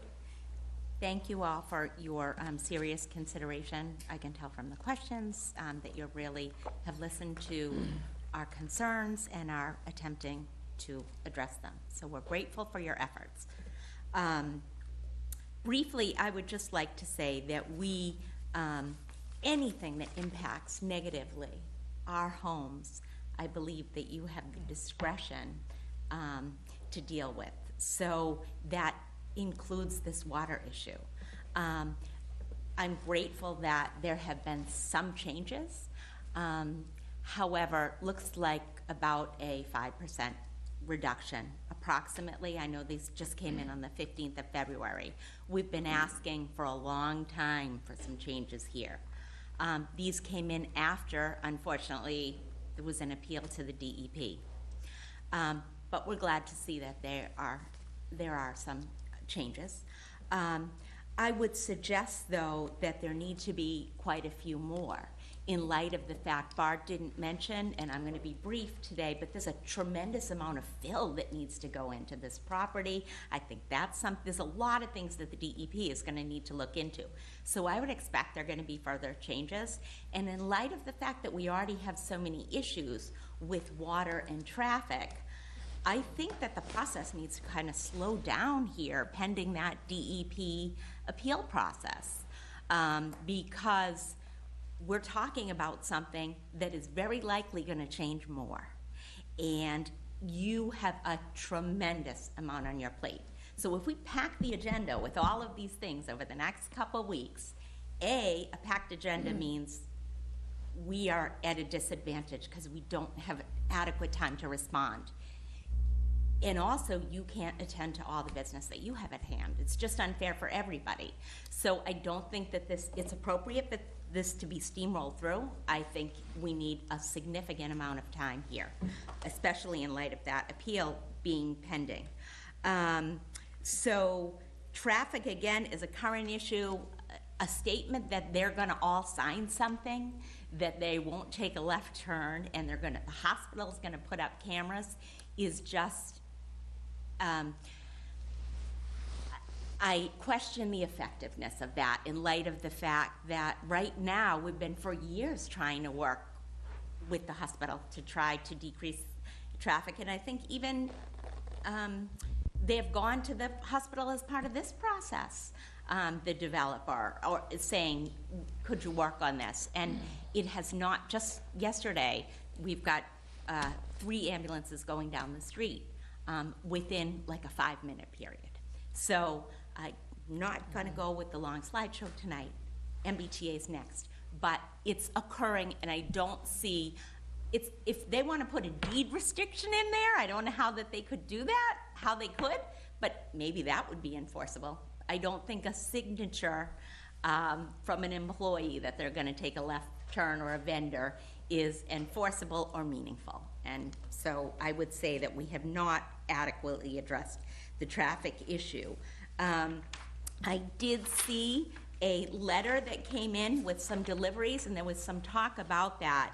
And maybe we should have specified more that it's kind of trucks overall, because I don't see anything about there's going to need to be maintenance to the property, water, plumbing, heating,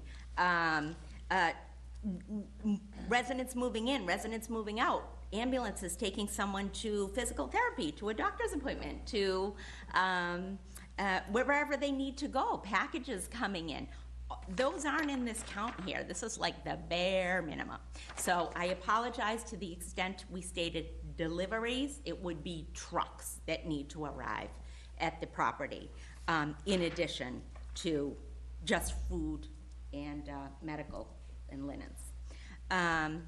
So I would just say, in closing, we are going to be dealing with this forever. We all bought these old homes, we're fixing them up as slowly as we can. We love our neighborhood. We love the fact that our kids can walk to the high school from there. And we've put a lot into this neighborhood. And so when we walk up that street, this is what we're going to see indefinitely, in addition to the issues with flooding, et cetera. So I would implore you to please give us adequate time on the agenda and our council adequate time and move slowly. And I thank you for all you do. Thank you. Great. And then Nadine, we can invite her to join us. Hi everyone, Nadine Hanna, 11 Spafford Road. Thank you once again for all that you do for the town, and it was great seeing so many of you either on foot or while I was driving through and recognizing faces in person, in addition to these meetings and, you know, the occasional fruit center, spotting.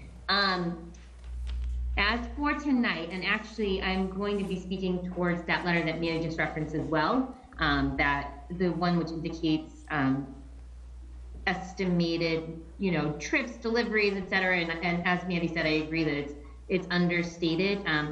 If you remember, and I have a lifelong experience in food production, manufacturing, distribution, and sales. It's the business that my family has been in. My father was a bread delivery driver prior to starting his own food manufacturing company. And now as an adult, I represent both his company and a number of other large local partners who specialize in both retail and food service, food manufacturing distribution.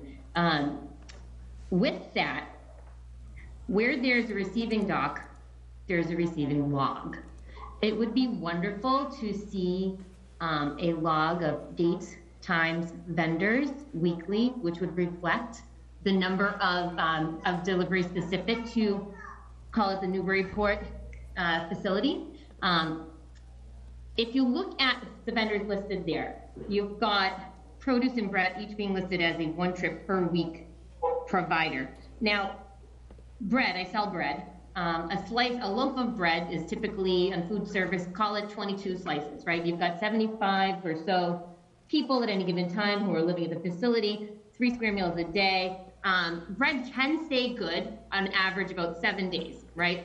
But when you're providing bread to a warehouse distribution center, which is essentially what food service is pulling from, that bread arrives, it doesn't go out the very next day, the same day, or even the day after. Sometimes it sits 2 and 3 days. So I find it hard to believe that that bread is going to be only sent out to the facility once a week. Produce. If you look at a quick produce date chart, before I tell you the days on that, on the Avita Newburyport website, it says that they specialize in 3 square meals a day with brain healthy ingredients. Brain healthy typically equals fresh food, right? Fresh produce. Fresh produce, again, maybe berries are 2 to 3 days, bananas about 5. You get into your root vegetables, you can get a couple of weeks off of them, but they don't necessarily have the most, brain healthy essential ingredients that we're talking about. So again, I find that hard to believe that that's going to be a once or twice, just once a week limitation of delivery. But my opinion or my industry knowledge is about as thin as this one piece of paper that says, on average we receive these numbers. Why don't we get the requested receiving log? In addition to, I would recommend that you ask them what their cooler capacity is per square foot, the freezer capacity per square foot, and the dry storage capacity per square foot, along with the tie-high and pallet counts that they're receiving on average with these distributions, with these POs. That'll show you about how big, what's the mass of the product you're receiving, where is it being stored? Is it really something that is stored in whatever temporary conditions they're, citing for that amount of time? And are we really feeding people fresh food just on day 1 and on 7? We're hoping all the food that doesn't net out typically. You need more than 1 day a week of fresh food distribution. Also in that, I would look at a visitor's log for maintenance. I'm not sure what the exact word for that would be. There's some kind of a maintenance log, just adding on to what Mandy had just said in regards to additional vehicles that are attending the facility. And I think that might help you see, how often do they need either their own service trucks or other vendor service trucks coming in to help out on the property. And then I was going to make a note to you guys on routes. So routes for distribution. If you're a one visit per week customer, you're not a large customer. No matter if you've got 5 locations or 10 locations, you're not a large customer in the respect that we, as people who are providing food service, are going to specialize, customize our delivery schedules to accommodate your needs. So when they're saying they've got all the flexibility for the day and the time, you cannot call me up as provider of that service and say, I want you here every Wednesday at 10 o'clock in the morning. I will say to you, I'm very sorry, but you are a stop on a route. And not everyone can be the first customer. There are other customers that are going to come before you and that are going to come after you to make that truck as cost effective and fuel efficient as possible. So there's some murkiness, I believe, in that claim. The linen service, I asked my father from a food manufacturing standpoint. He said when we were at our smallest employee count of about 12 employees a day, and those employees are each putting on a fresh uniform every day, sometimes twice a day, depending on, if they get, and for us it'd be food materials on them, for professionals in healthcare, it could be any number of things.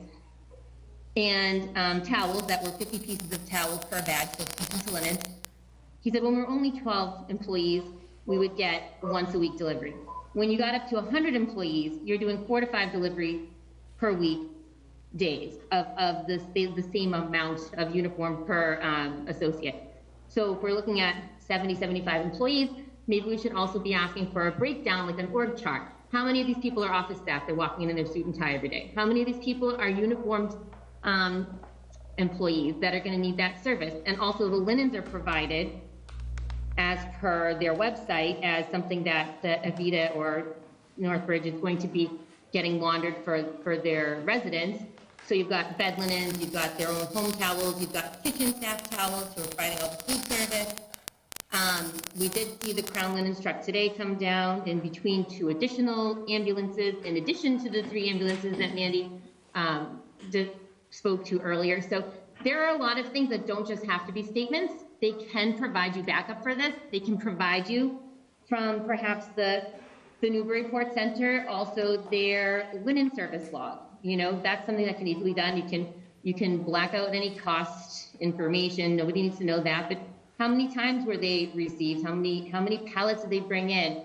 Where is it all stored and detained? And if they're citing fewer trips, fewer deliveries, one of the reasons that they might be speaking to not being able to reduce the size of the building might not just be the number of beds, but also if you're speaking to storing all of this on site weekly, all of your linens for the week, all of your fresh food for the week, all your frozen food for the month, I believe was in that letter, once per month meat distribution for 75 people times 3 meals times 7 days a week. That to me would have to be an excessively large storage facility on the property. That's it. That's all I've got for you guys tonight. Thank you for listening to me and again for everything you do. Thank you so much. Okay, so it's 9 o'clock. So I think at this point we can take a break. We will continue this hearing if the board feels ready to make a motion to continue this until the 14th. Did you have a follow-up question? No, I just wanted to see if you wanted to take a look at how many hands for people who may not have been able to speak so that we can adequately plan for our next meeting. Yeah. Was there anyone else who's in person this evening who would like to speak to this on this item? Yeah. Any other hands up on this? No. Okay. Okay. All right. Good thing. So with that, I would entertain a motion to continue the public hearing for 111 Highland Street to the date of March 14th at 7:05. So moved. Second. All right. All in favor? Aye. Aye. Thank you, and thank you all. Maggie or Jim? Doesn't matter. It does. Oh, I'll take it. Sorry, Jen. All right, Maggie seconded it. Thank you all for joining us this evening. That's great. So now we can open our public hearing for 10 Bassett Street site plan approval modification, continued from January 25th. Welcome. Good evening. Good evening. Good evening. Sorry to keep you standing for a little bit. No, that's all good. right. I hope you were able to take one of the chairs at least for a minute. Yeah. I did. I used the chair. Thank you very much. And welcome, and if you could just introduce yourself for those and your... Sure. Michael Modestino, and I represent the McNosa family, Julie M. Foley, and Michael V. McNosa, trustees of the McNosa 1983 Family Trust. I'm also here with Anthony Maggiore. He's the contractor. He was here last time on January 25th, so he can answer any questions that you may have as well.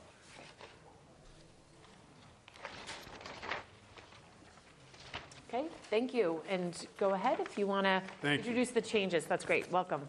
Well, you know, we've looked at the plan based upon the discussion the last time we were here, and you guys had some great ideas, we thought, and Anthony has worked with the architect to try to come up with another plan.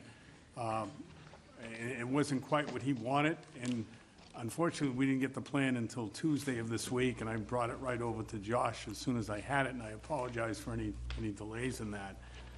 But let me give you an outline of it.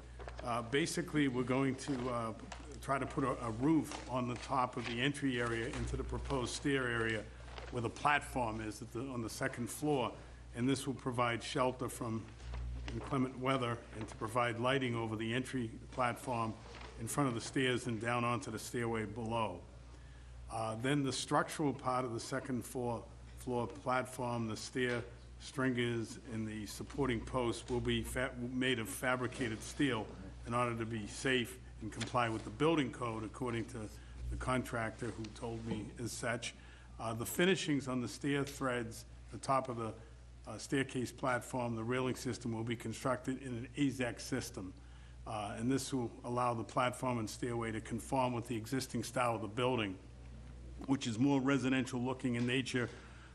It's a commercial building, but you know, they want it to look like a residential stairway, and that's the goal.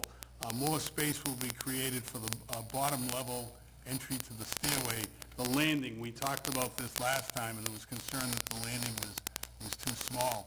So we've expanded the landing area. It will be 6 feet, 6 inches in total width, and a length of up to 9 feet, 10 inches in the extension area of where that is. Lastly, the stairway will have a large planter on the top of the entrance, the stairway on the second level, and with planters in the ground level, with hanger greenery on the side of the stairway railings. A bench will be constructed on the landing area for customers. So I think we've addressed most of the things that we talked before about getting some planting up there and making it look like the rest of the building. And Anthony can answer any contract type of issues, construction type of issues that you may want to inquire about. And that's what I have for now, unless you have any other questions. I did have a question at the bottom of the stair, where we had talked about how close it was to the curb and the catch basin and the parking space. Did that get adjusted at all, or is that the same here? No, yes. Anthony Maggiore, contractor, builder for the project. The initial one was close, I believe it was under 5 feet at the tight point. Right. Now we've got, I believe it's 6'6", and then it flares out to 9 foot 9, is it? 9'10". Or 9'10". I have a large set of Shows it plans on if the anybody plot wants. plan. And the Yeah, it's reason just for hard to that is read. because the Do you want to take a look at that? 6'3" and 9'10". Not much room over here, but 6'3" or 6'6". Here. Right, all right, 6'3" is the tightest point, and then it jumps out to 9'10". So that is Okay, better so than it's it quite- was. The reason being is when the architect first went to do the drawing, she didn't actually have the actual total rise proper because of the way it's constructed now. she couldn't get a line inside the building, so I went with her, and we set up a laser and got the accurate measurements. So we were able to cut back 2 rises. 'Cause she had a measurement that was off from the platform Well, at thank you. ground level Yeah. to the space we're going to. Well, thank you for confirming what that rise is. That 6'3" is to the tread or to the railing To extension? the railing. So that's There's to a that- railing extensions the railing. over on this side here, and we have 9, 10 on that side. But you have to have the railing on both sides, Yeah, right? she went to the railing extension. All right, so yeah, if we could get an enlargement of that so that it's clear what those dimensions are too, I think that would be helpful. You provided one previously, but not with this update. Okay. I agree. Okay. Any other? But otherwise, I think that you did the architect did a good job responding to the concerns that we expressed, sort of a compromise between the type of construction that you want to use here, given that you're above the roof of a one-story building below it, and you need that span capability. So that part of it, I think you've addressed to my satisfaction anyway. I think it looks great. The question I had was the materials of the tread. You changed the railings. Are the tread materials? It's an AZAC material. It is, okay, Yes, which will look much better. I think you had a metal previously. It was a steel grate type. I was worried about. It's a new one. Yeah, actually, it's a new system that I've never used. The architect had drawn it in. It's one that if a woman in heels, the heel doesn't go through the grate. Yeah, so that's why Slippery and then, during. thinking about it, we have an AZAC material on a platform on the rear of the building. There's that emergency egress, and up top, and it looks great and wears well. It's really a nice product. So Just have to make sure that your slip resistance. Yeah, that's what I was gonna ask. no, they do have, yeah. They have, it can be They have the slippery. one that has the, Right. They have, it has a texture to it. yes. Okay. yeah. Yeah, And that's no, consistent in color? I know you were going with Yeah, a. it's sort of a- consistent. It'll be a color that's complementary to the building and what have you. And we'll probably end up with a black rail system, but it'll be the AZAC again. And it's a nice, it's a much warmer feel than steel. Yeah, yes, definitely.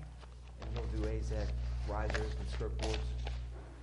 They'll all be wrapped in AZAC. Yes, because what will happen is the structural components will be steel, and then what we'll do is use pressure-treated sleepers, okay? And we'll bolt them down in so that everything is screwed and bolted, so it'll look like a finished residential set of stairs when it's done.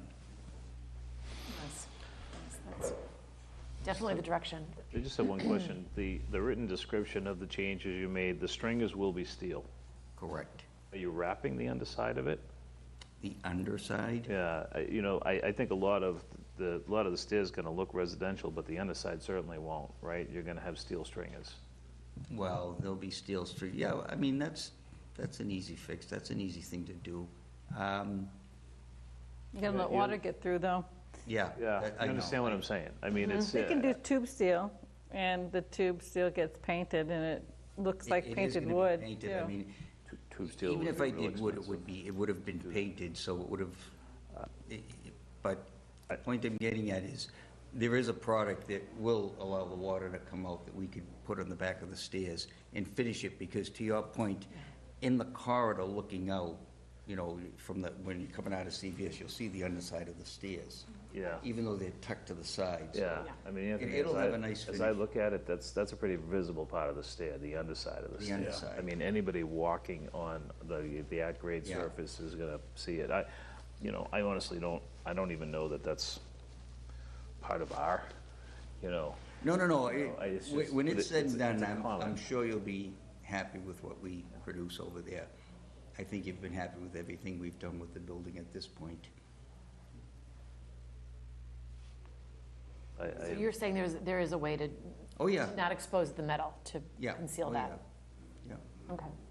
If you did slats like lattice, like 4-inch half-inch space in between or something. Well, I don't want to close them in because I want that area open under there because there's a No, I mean fire connection. Underneath, not. Oh, you mean lattice walls. underneath, Yeah. going this way, yes. Follow the rake of the stair, sure. Yeah. I like it. I mean, I think the flower boxes look great. Are you planning on lighting, like putting a recessed can in the roof or anything, or is there gonna be any lighting on There's this? going to be lighting in the roof. That was the main thought process behind putting the roof on top, over the landing, not only to give you a little protection in the building protection before you walk in, as well as being able to, again, when it's raining, I had it designed with a hip roof so I could bring the gutter back around to the back roof, which would go down the drainage system, so we don't have water coming down the front. Also, it gives a nice, I'll probably frame it cathedral so it doesn't feel like it's right on top of you, and we'll either put a nice fixture up there or some type of recessed light to wash not only the platform but the stairs. So it was able to address 3 components that I was concerned about going up the top. Speaking of lighting, is the building department going to consider this an egress stair, and therefore you have to meet the building code for minimum foot candle level on an egress stair? For minimum what? The lighting level, the foot candle? It's not considered an egress stair, but if I have to comply with anything to do with lighting, I'm happy to do it. It just would be a question of how you do it, where you mount it. The main reason for this stair was to provide, I thought, what would be a more comfortable egress to that second level, as well as, if God forbid there was ever emergency up there, it did service as a second egress. It's not mandated by the building department for us to have this stairway.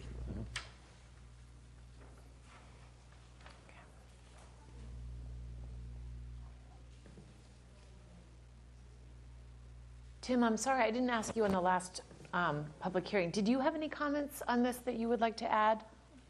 If you made it through? Nothing that you all haven't already addressed. Okay, great. Thank you. All right, so you would like to see a blown up an expansion of that portion of the stairwell? Is that what you're asking?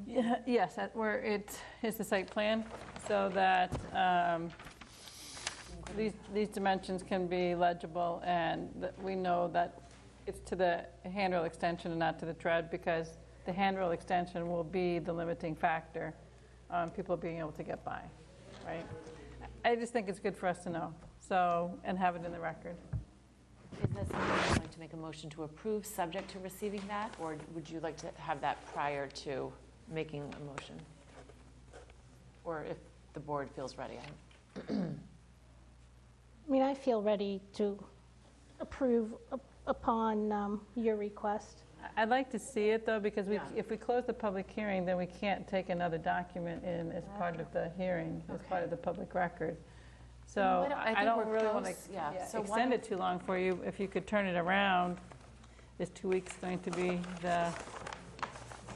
make it difficult? On that quickly, right? Yeah, I could get that done. Okay. So we're talking about coming back for another On the meeting on 14th? this? Yeah, just one more. Very briefly, yeah. We're showing 6'3". Even if the rail comes out another foot, you're still gonna have over 5 feet to walk by at the closest point. And you're gonna have 5 feet there, and we already have 9'10" there, and that's at just one point. Once you get by the rail, you're back out to almost 7 feet of a landing. So it's one small point that you're gonna have probably 5 foot, at least 5'3", 5'6", if that wasn't to the rail extension. If the idea is that you're going to have this stair for convenience, then it's the occasional user. But if the idea is also to have it in an emergency, the way people exit something in an emergency is they're going to be in a hurry and they're going to try and get out as fast as possible. And if they get caught up here by some displays outside, they're going to have to make their way this way. That's really the building official will take a look at. But I do think it's something that if you've got this as tight as you can, which is what you've said today, then it's just good to record what those dimensions are. The building official should see them anyway. Yeah, I understand. So if it's less than 6'3", it's not a deal breaker, it's just you want it specified, is what you're saying? So that it's not less than 5, you know, I mean, what's the 6.3 measured to? No, I get what is you're the asking. question, yeah. Well, Is it the edge of curb, is it the, you know? that's like the edge other of issue. curb to- It's, yeah, it's an open parking spot. Beyond that, it's not a restriction to a wall or a knee wall or a planter that you're walking through. So there's that aspect as well. Right. But no, Understood, we yeah. can get, I'll Okay. get on them to get that. Well, before we go any further along, I think the question that I'm asking myself is this really, are we out of our lane? You know, code compliance is the building commissioner's responsibility. And you know, and having some of the things we're talking about, isn't it his, you know?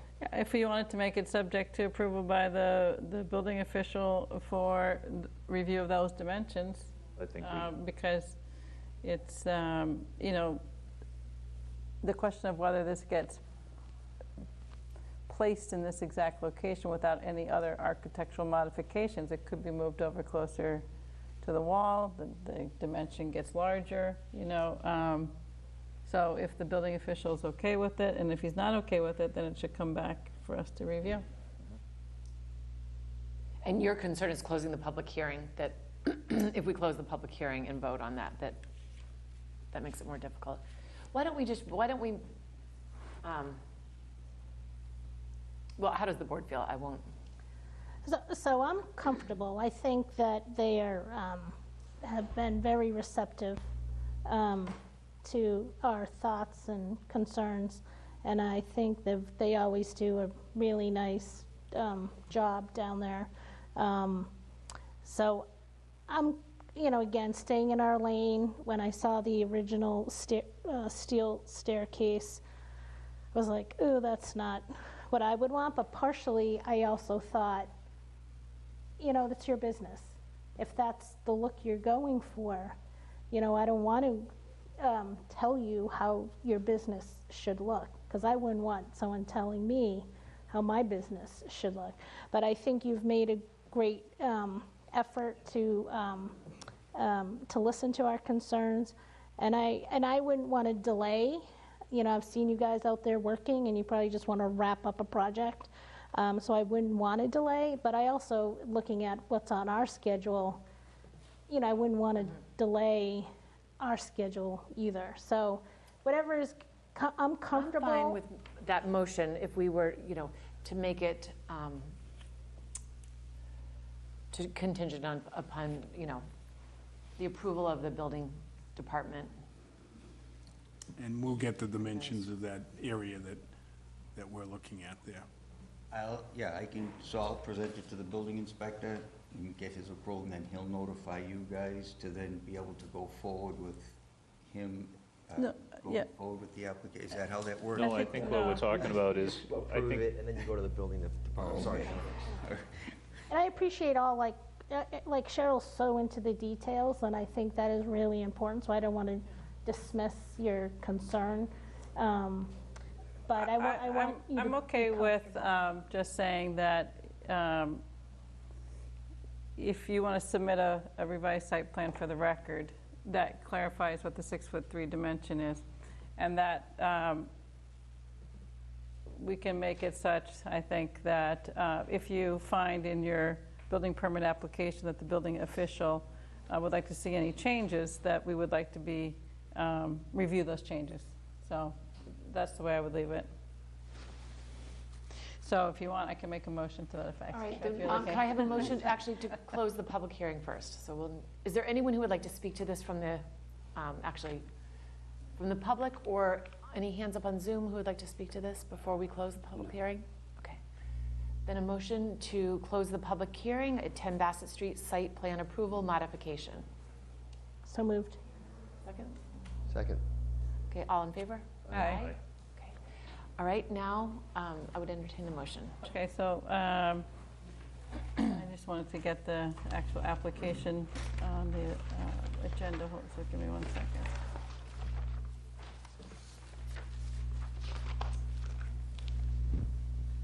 Too many things open. Do you want I've got it now. Okay, so I will make a motion to approve the 10 Bassett Street site plan approval modification, subject to receipt of a detail on the site plan of the landing of the stair with dimensions to treads and railing extensions, and contingent also upon if any changes are requested by the building commissioner, that those changes be brought to the planning board at least for review, if not modification. Second. Sorry, it's long. All in, That's what it takes. did you get that, or do you? Yeah, no worries, we'll double check. Great. So there's a second? You seconded? I did. All in favor? Aye. Aye. Thank you Thank all you. very much. Yes, Appreciate that's it. good. Yeah, Very much. great, it's looking good. Can't wait to see it done. You too. Great. No, it's not for any other reason, for that reason. I like to finish the project once we start. Those planters are the It's basic. gonna be a nice, Shopping it, asset to them. It's gonna really, it's gonna be I think, a nice corner when you see it done. It's really gonna conform nicely, so. Thanks again. Thank Thank you. you very much. You too. Okay, and now our next item on the agenda, old business, 79 Pleasant Street, discussion and vote on site plan approval decision. And we have Marion Rode. Ready for you?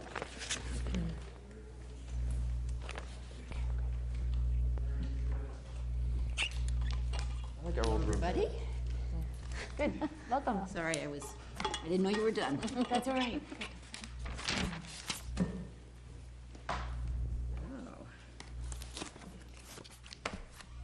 How would you like to proceed? I'll introduce Right, myself. if you can introduce yourself, yes, and Also find my glasses. sure, take your time. So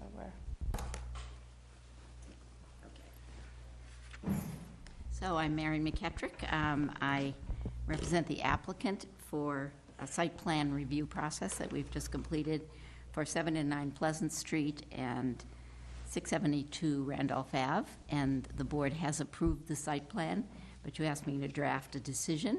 So I think tonight, the purpose of our meeting is to review the draft decision. And depending, if you've all read it and you have questions, that would be terrific. you don't need to go through it all, yeah. Because it's slow, and you have a lot more, you still have a lot more to do tonight, so any way you want to do it is fine. Thank you. Any questions from the board on, there were just a few things that we were tightening up and then putting it into a written format. I read it. I appreciate, Marion, your attention to detail. I think you picked up a couple of typos or cleanup things. I just did, Yeah. today, yes. Which I was going to point out, but I didn't have any suggested edits to it, so thank you. I don't either. I think it's fine. I also think it's been a really good process, to be honest with you. Yeah. From the Yes. beginning to the end, and I think the conclusion is a good conclusion. I agree, I don't have any questions, you're always very detailed. So I think it's a great project. Thank you. I have nothing to add. Good job. So my only request is, if the board does vote to approve the written decision, I have a hearing with the Board of Appeals on Tuesday. As you know, a variance is a significant part of this project. And if you can sign this decision, if you can do a signature page. Do you have one with you? I have the whole thing, even with the 2 edits that I made. So if you can sign it tonight, it still has to be filed, but that can be done by, Yeah, I can take it to the by Josh. Then I will be able to show the decision to the Board of Appeals in advance of their meeting, and that's going to help a lot, because otherwise, they're going to want to continue. They're not going to want to, but they'll have to continue for another meeting. And they have a lot on their plate, Fine, too. we can sign it right now, yeah. So this is, If we could have a motion. take your vote yes, we need to take the vote, yes. So I was just going to ask, entertain a motion to approve the site plan modification decision for 79 Pleasant Street and 672 Randolph Avenue. So moved. Second? Second. All in favor? Aye. Aye. Thank you. Thank you. So this is a clean copy. You can still check it, but the signature page is what Good, you we have need the to do probably tonight. annotated one. It doesn't need to be blank. Doesn't have to be blank, which I think we'll have. How you get something done, Mary? Nice job. Thank you. So Josh, if you are ready tomorrow to file with the town clerk, if you could send me a scanned copy of yes. that's what I can show the Board of Appeals. You'll get that Thank you very much. 9:30. We can get some things done efficiently. Oh. It's not dated. Will you date this? So you'll Yeah, date it, stamp date I'll it, write it once you timestamp get it back to me. And I'll record your vote. Good night, everybody. Thank you. Best of luck with the rest of your meeting. I'll be Yeah, listening, thank you. but I'll probably go home and do it at home. You had to wait over 2 hours for a Well, few it minutes, was but interesting to listen to. At least you got a chair as for part of always. it. Thank you very much. Here you go. Good night. Oh, wait, is this yours or her? Yours? All mine. That's yours. to All go right, sorry, Mary. to the Okay. department. Sure, you'll need to do some signing as well after Okay. for your minutes. Thank you for all your work on this. That's great. Okay, so the last item on our old business on the agenda, just a couple of items here. First, discussion of the results of the February 14th vote and our next steps. And I guess I can just sort of start us off, but let the board, please, everyone discuss this. I think I, for one, I'm grateful for all the residents who came out to vote, whether it was for yes or no. I think it was an amazing turnout, and I think it showed that people really care deeply about this town, about how we're moving forward, and thoughtful planning. I heard two strong messages that came out of the vote that are very clear. The first is that there is significant concern on the district along Granite Avenue, the East Milton Square area, and the Granite Ave districts. I think those are something that I think most of the town, even prior to the vote, even people who were in favor of the yes vote, said, we recognize that this is something that even if we're going to vote yes, we would want to change later. So I think there was a lot of consensus on that. The next thing that I found to be very clear was that our town feels like it's been unfairly classified and designated for zoning for 25%. I think we have people in town who want nothing. I think people who want 25%. And we heard very strongly, people on both sides. What I believe, and the person who spoke earlier, I could not agree with more, that I want to see our town come together. I want to see the planning board, and I believe strongly that we can come up with a plan that is a consensus building, and it demonstrates that ultimately we have a mandate. We are listening to the residents, and that we can move towards compliance. We can move towards improving affordability, sustainability, and ultimately achieve a really a great plan that I think that residents hopefully can come together and support.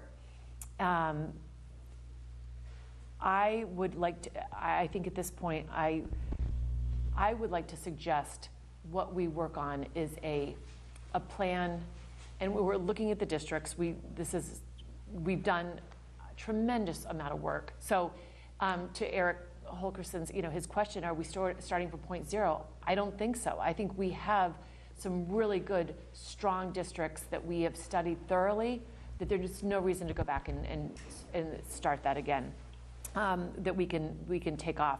We already have underway our economic feasibility study, working on attaining a 15% request. We have a mixed use mandate. We know where we want to put our mixed use, but we will have that economic feasibility study, which again is currently underway. We're working on our site plan approval. Tim and Josh have been working on a general draft, which we'll get to later.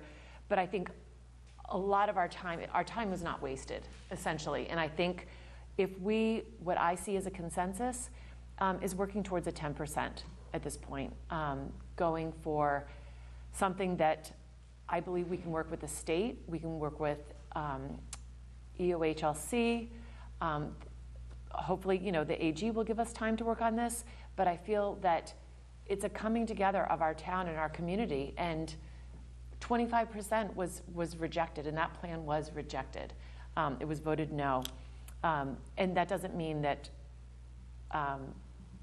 we should not be putting something together in a plan on the planning board, and I feel this is the best way to achieve and bring our town together.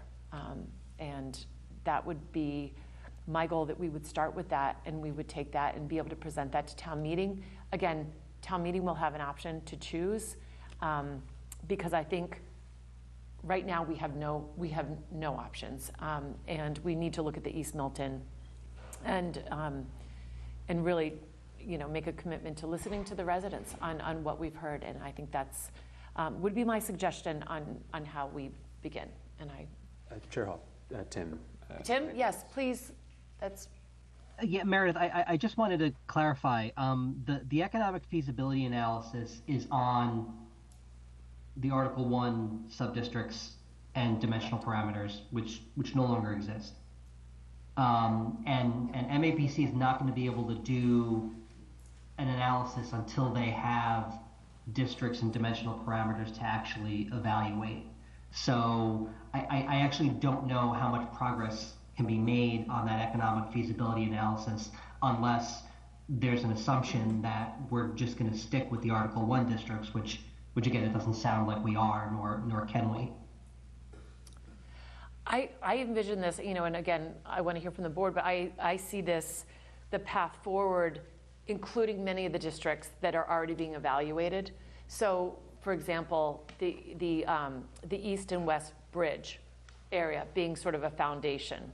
Again, I understand completely that we also need to study, and we have not heard to your, what you repeatedly said, that we need a fiscal analysis done, which we need to have those districts. And that's why I think we could move towards locating and targeting a 10% so that we could tweak, Tim, the work that's been done so far, advance this, and give something that they will be able to focus in on specifically on the districts there.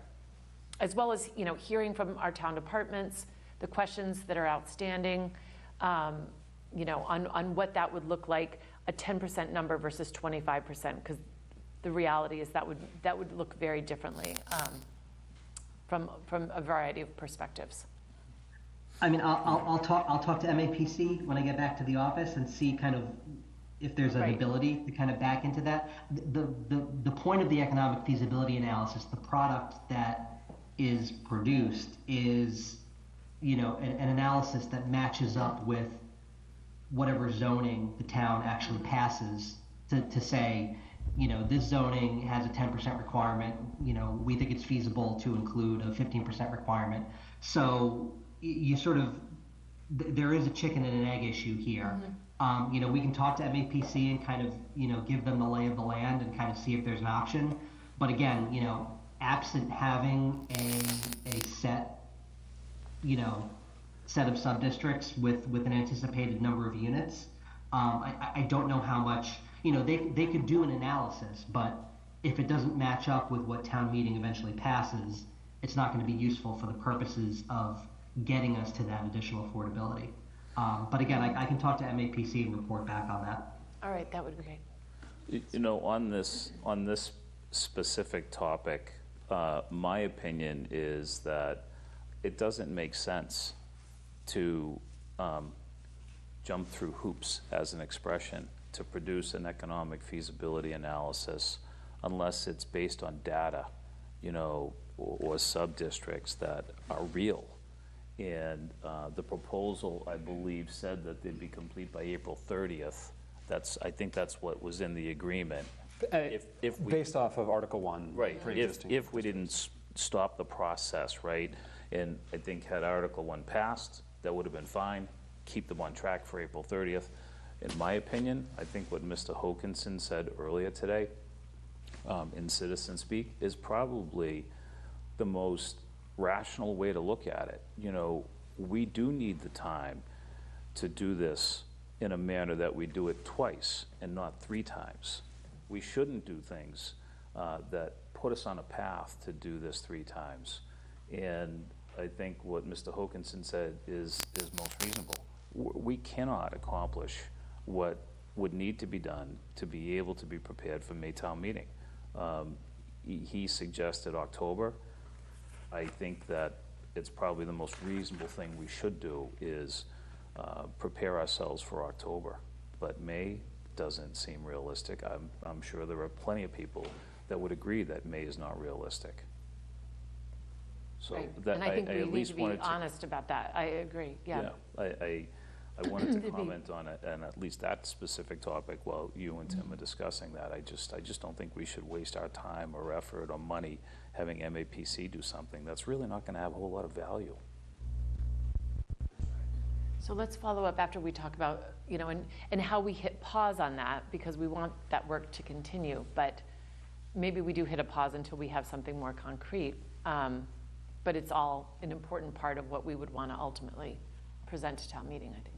Tim, are they underway already? No, they're not on contract. Okay. No, they are not, yeah.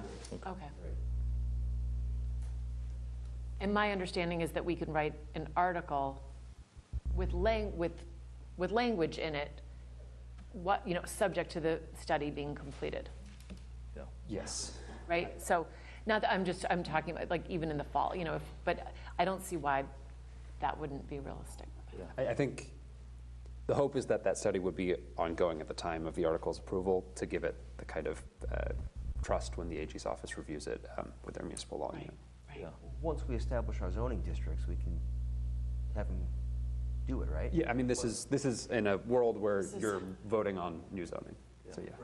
I think the real issue, and obviously this has been the issue since the very beginning, is the number, right? That's the issue. All these other things we can and we have to work on. We do have to do an economic feasibility analysis. I think we'd all agree we need the highest percentage of affordable that we can possibly achieve, and we need to find ways to contribute to affordable, even if we're not building affordable, funding the Affordable Housing Trust and so many measures like that. But, you know, we do have some people that want no zoning, they want 0, and we have people that want 25. And I agree with what you said at the outset of this particular segment of our meeting. We need to find a compromise. And, you know, my opinion is, and I'm not saying anything that I haven't said for months, you know, I believe that we are not a rapid transit community. I believe that an adjacent community status is what we should have been designated as. And I would agree that we should put together a zoning plan to comply with the 10%.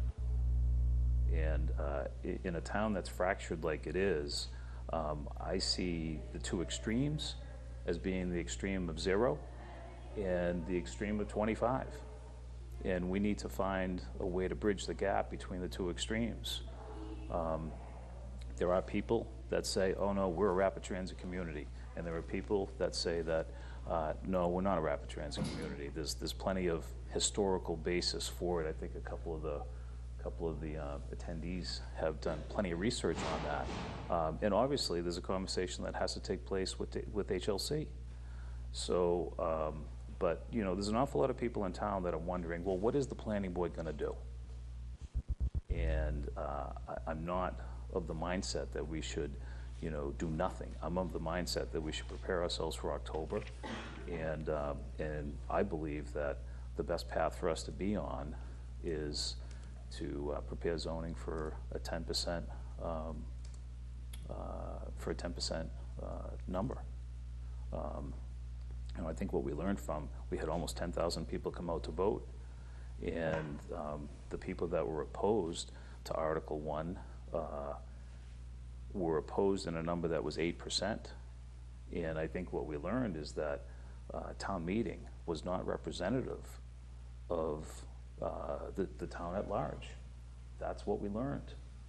When those that voted no prevailed by 8% over those that voted yes, that's dramatically different than town meeting that had 2/3 voting in support of it and 1/3 of town meeting voting against it. So the 250 so people in town meeting on that issue were not representative of the point of view of the town at large. I feel there's a mandate that we have to follow, and that mandate is the number of voters that voted, against Article 1. We have a responsibility to listen to them and to work on their behalf to achieve what they voted for. Is it easy work? No, it's not. It's hard work. There's a measure of divisiveness in the town that I hope one of the speakers earlier in Citizen Speak had raised it. We all know it. We all feel it. There are yes people in this room, and there are no people in this room. There's no doubt about it. And I hope at the conclusion of this that we can all accept whatever the conclusion is, and we can move forward and enjoy the beautiful town that we have. I've said for an awful long time, I feel a duty to pay very good attention to the fiscal impact that this would have. And in my opinion, I don't feel as a town that we should ride on RKG's analysis only. I took a look at the role description for our town administrator, and the responsibility for budget in this town is the town administrators. I've said many times that there are budget holders, if you will, a person responsible for the budget for the significant departments of the town. And we have yet to hear how they would feel about their ability to provide services should Milton grow in terms of the number of residences and the number of citizens. I think responsibly, we need to hear from Nick, and we need to hear from those that are responsible for the budgets for those departments. I will not, be a supporter of any zoning. I don't care if it's 25 or 10 or any number in between, based only on a consultant that's not going to own the future of Milton's financial position. That, I think, is reckless. There might be some good data in there that's useful. There's also plenty of questions in regard to that data. So, back to Mr. Hokinson's point of view earlier, that it's very difficult to accomplish anything for May. He's absolutely right. He is right. And if we're going to do something correct, we're most likely on a timeline for October.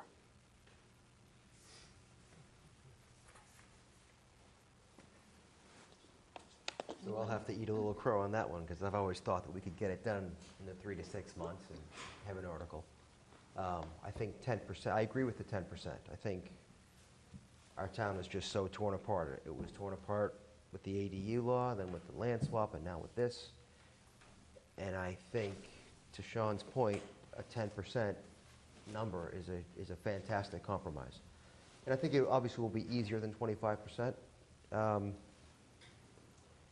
The only thing that concerns me is we would have to pursue reclassification at the same time. And I don't know if we meaning this board, or we meaning in conjunction with the select board or some kind of an outside attorney. I don't know exactly what that looks like, but that is paramount to getting our 10%. So I'm on board with working hard, zoning for 10%, getting it done. I can't get my hand around how we pursue the reclassification. That's all. We absolutely have to work with the select board on this. And this is where, again, this is compromise. This is working together. Sure. And the question, will they be willing to help us in that effort, working with the state? Because I think that's critical, essential to really, to getting this, to getting us into compliance.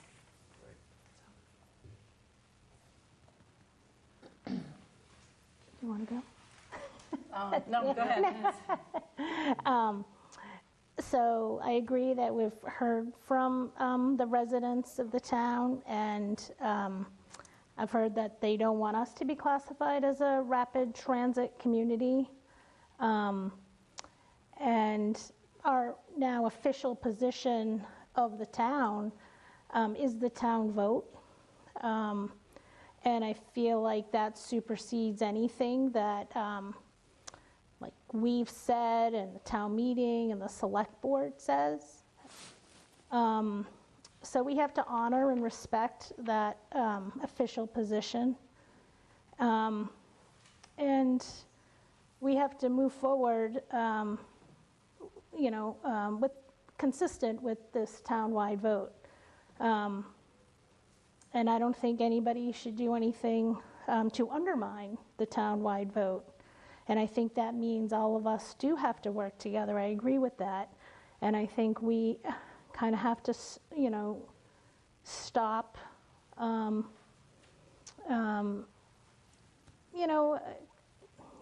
disparaging comments and fear-mongering comments and,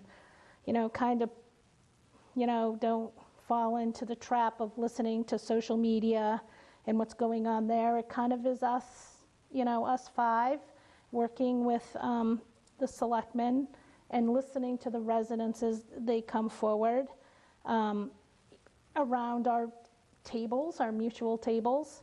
And because I think there's a lot more respect that happens around our tables than happens on social media. I think we need to have an agreement amongst ourselves that we support reclassification efforts and that we support a plan that puts us into the adjacent community category. And I just want us to all to kind of work together and come to that, because I really think that when we all work together, I think really in particular this board, I really think we come up with great things. And, and I want to get there. As I've said before, and I said at town meeting, we all have unique experiences, and even tonight, like Cheryl's, detail is really impressive. So I think we can get there, and I think we as a board respect each other immensely, and I appreciate that. And so I think we should be committed to seeking reclassification. I think we owe it to the residents of the town, and I think we do that as we create zoning. And I think we are already there. We have many properties in town that we already agree on. And I don't think it will be that difficult to get there. But I do want to get it right. And I think it should take some time. And just seeing that picture that Pete Jackson proposed, that is a really pretty building, down in at the extra space storage. And I think there are certain parts in town that are just ripe for development. I just think we should listen to the residents of the town and move forward and work together. So I will make a couple of comments. I think the only thing that we know with certainty is that there were more no votes for Article 1 than there were yes votes. We don't know why people voted no. We shouldn't assume we know why people voted no. And we shouldn't assume why we know why people voted yes. There were 10,000 plus voters, as Sean mentioned, and over 4,000 of them voted yes. We have an obligation to listen to every one of those voters and those who didn't vote as much as we do to the ones who voted no and those, again, who didn't vote. I think the first thing we have to do is a public engagement process. We need to understand what people are thinking. We shouldn't assume what people are thinking. We shouldn't assume based on our own observations over time or the individual conversations that we've had that we know what everyone wants to do. We shouldn't assume that everyone wants to seek reclassification because we don't know what the consequences of that could be. We have a joint meeting on Monday. I would in no way want to make any declaration about what we're committing ourselves to do until we have that joint meeting. You want to work in collaboration with the select board. We haven't had the meeting yet. So what are we going to do? Go in with a declaration that this is what we want, and that is going to be considered working together in the spirit of togetherness? So I think we need to step back a little bit and think about what we mean by the spirit of togetherness and bridging some divides that I think were mostly through social media, honestly. I think a lot of people worked really hard to try and express their views, and I think we need to consider all of those views. So I think the first thing we should think about is what are we trying to accomplish? All right, if rapid transit is the thing that all of you think we should be pursuing, start engaging in what the plan would be. What's the process? What does the board need to do in order to seek that? And then if you get success with that, or if you don't, so you start at the top. Here's the plan. You seek reclassification. It goes this way if it's a no. It goes this way if it's a yes. What's the plan? What's the time frame? What criteria are you going to use? Whether it's 10% or 25%. How are you going to make decisions? So that's the first thing in my mind. And that's all I have for tonight. Thank you. And I think it will have to be a conversation, but I think the select board is going to say, what is the planning board intending to do? And I think that's where we need to come in and say, we are listening to the residents, and we've all been listening. Everyone who's come to our public meetings, who's spoken up, we have a public opportunity for citizens speak to come before us, and we have heard, again and again, different reasons for no. You're right. I think there are a variety of reasons for no. There's a variety of reasons for yes. But one thing I have to say, I heard a lot of yes people saying, I don't believe we're rapid transit, but I'm voting yes because I feel like I want to be compliant. So I would say that, of the people I speak to, 80% of the people, whether they vote yes or no, thought that was the biggest issue. The other tremendous issue, which I don't think we need to do a study, because if you look at precincts 6, 7, 8, it's clear that those districts those 1,100 units were not acceptable. And that was a strong voice that I plan to listen to. I plan to address that. So I would say that... and we write the zoning. The planning board will be doing this. So we want to work, and we want to come to a compromise. We want to work together. But I agree. Well, our meeting on Monday, but we have to have a direction that we're going. But we also, again, I'm going to come back to, we shouldn't assume what we read from the voters, that the conversations that you had as an individual. And public engagement purely at citizen speak, I don't think is a strong enough method to get public engagement. We had public forums before. We had a survey. And we should really have more outreach. We should have, I think, let's say you have a coffee hour and you have it several times, and it's something that people can just pop into and ask questions. It's the way planning is done in some places, because not everybody can come sit 4 hours at a meeting. They may have children at home, or they had to put the kids to bed at the time it was their opportunity to speak. And some of them may not feel like they understand the zoning well enough. And in an informal setting, they might feel like they can understand it better. So I think that community engagement plan, if we're talking about the potential of the fall, plan a process that will make people feel as if all voices are going to be heard. And it doesn't require just coming and sitting in front of a microphone. That's intimidating to some people too. Mm-hmm. And so that's the first piece to me. And I absolutely think that we shouldn't start by saying we know that East Milton Square and we know that classification is unfair. If that's what we're saying, then I don't know what you're basing that on. The data, you're reading it out of a vote, but you're not actually willing to collect the data to make sure that what you've read from the vote is accurate. So if you want to be working in the spirit of compromise, I think you've got to rethink that as well.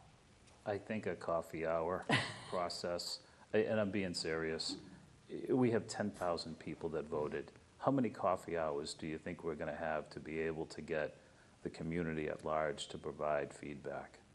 It's an opportunity for somebody who may want it. It might be fine. It might be fine to have it, but it's not going to be as representative as what we just went through.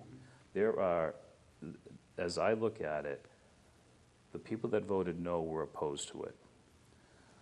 The people that voted yes is comprised of a number of different groups of people. There are some people that are completely on board with 25% and all of what they would view as the benefits of it. There are people that voted yes because they felt threatened. They felt threatened, let me finish if you don't mind. They felt threatened by the rhetoric, of the state, and they felt threatened for this notion of a loss of funding, right? They didn't feel inspired to vote, that group of people, and there's plenty of them. We've heard from them. Those people didn't necessarily vote yes because they were completely on board with 25%, of zoning for the town and, everything else that they would perceive to be benefits. It was a defense mechanism against what they were afraid of. And there's an awful lot of people. So if you take the number of people that voted no, and then you also consider the number of people that voted yes because they felt threatened, I think you've got a pretty significant number of people. Can I tell you what percentage of the people that voted yes out of fear? I can't. But we hear it. We know it's out there. You know that every person that voted yes wasn't a person that said, I'm totally on board with this thing. I think it's a great idea.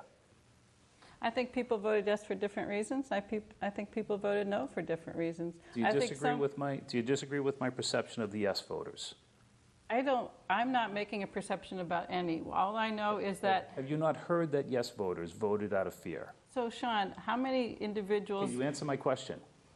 Sean, where are you getting your information? Is it from social media? No, I'm not. How many conversations have you had then? Cheryl, I'm not on social media. How many individual conversations with the yes voters did you have then? Most yes voters don't approach me.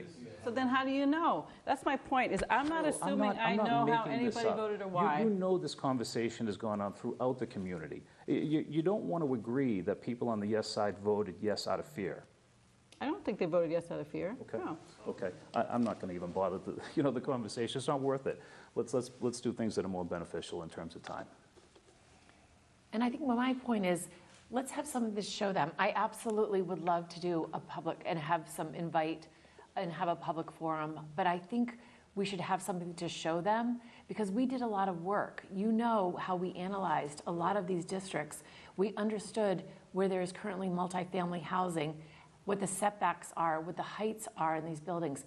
So to throw it all out, I think we should have something that we can show them and present that, and then ask for the public's, we would love their opinions. I'm not at all, unwilling to do that, and I would absolutely think we will have to have a public forum. Actually, with any new zoning that we do, we are required to have a public hearing on that. So there will be a public process, and I would love to open that, but I really do feel like we should have something to show in what these heights, what the setback, all the information, everything that we've studied, but we do that at a 10% number where we have something that our town can come together on.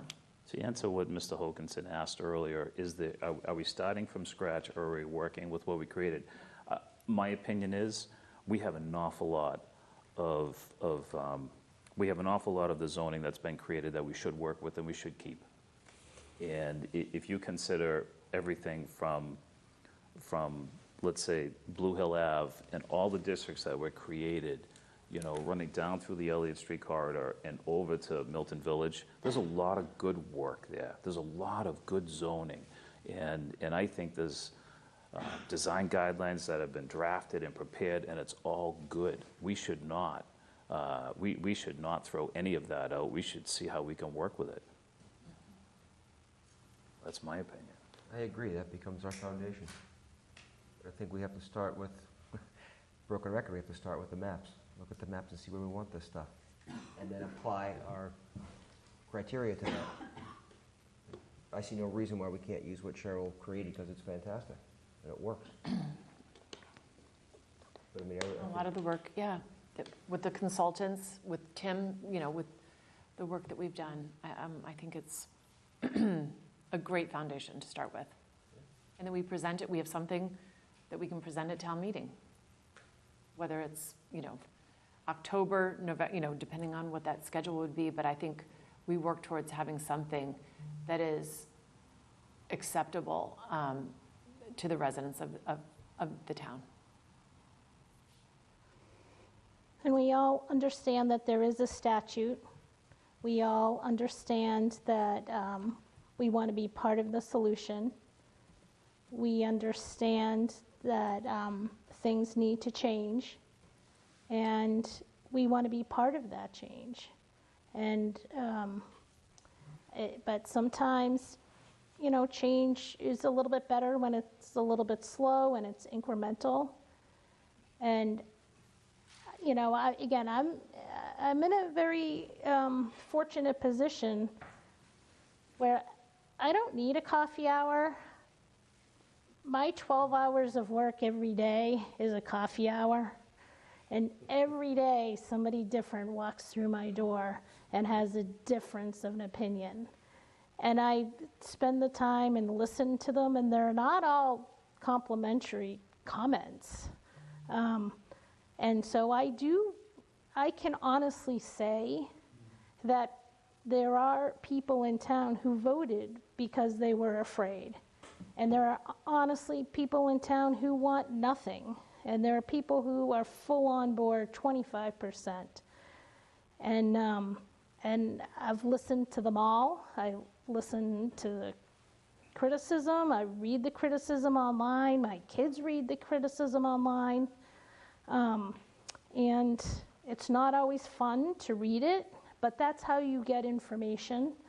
And I think that public engagement is always a huge thing, and I do think we need to do it. But I don't think we have to throw everything out that we've done, because I think we've done good work. And I think we should just always keep moving forward. Every day we wake up and we move forward. And that's what I hope that we do. I want to move forward. I think we should pursue reclassification. And I think we should, create very good zoning. Anything else? Okay.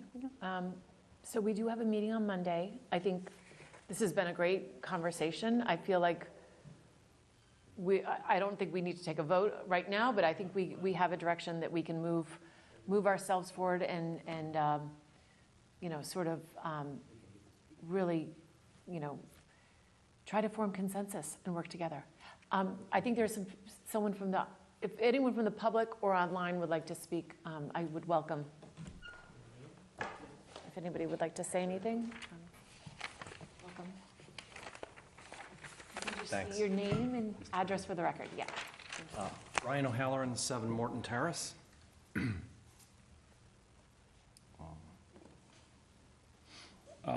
The residents of Milton have spoken, and there is a clear mandate for a dramatic reduction in the scope and the impact of this legislation on Milton.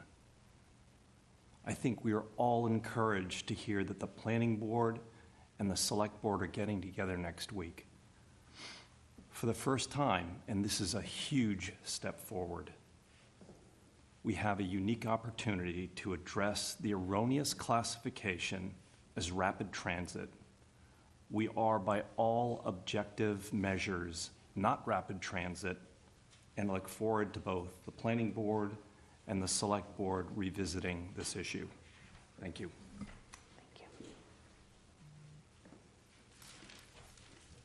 We have a hand on Zoom if you wanted to alternate. Sure, yes, please. We have Jennifer Raymond.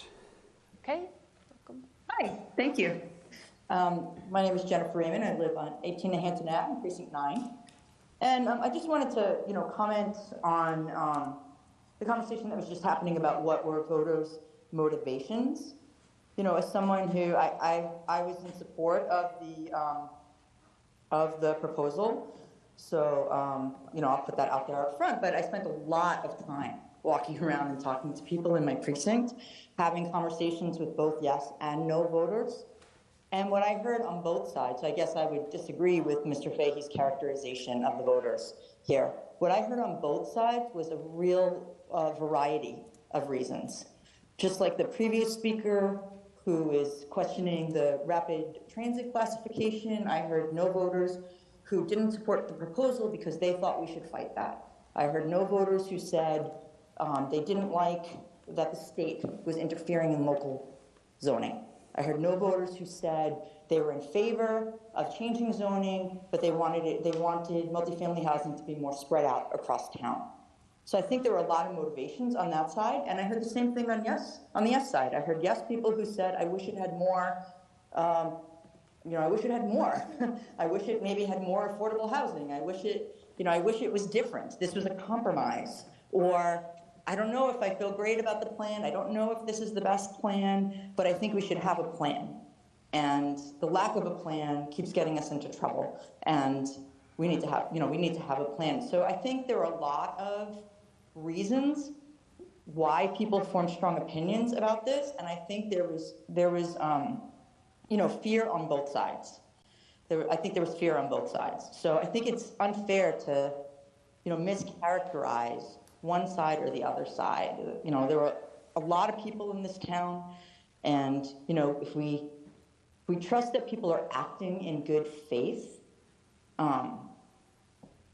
both sides are speculating about what they think the plan should be, and both sides are speculating about what they think the consequences may or may not be. And so I would just, I would really ask the planning board to, in my feeling, and this is, the same thing I said to voters of both sides when I was walking around, is that, we need to be as honest as possible and listening to each other, and we're going to disagree.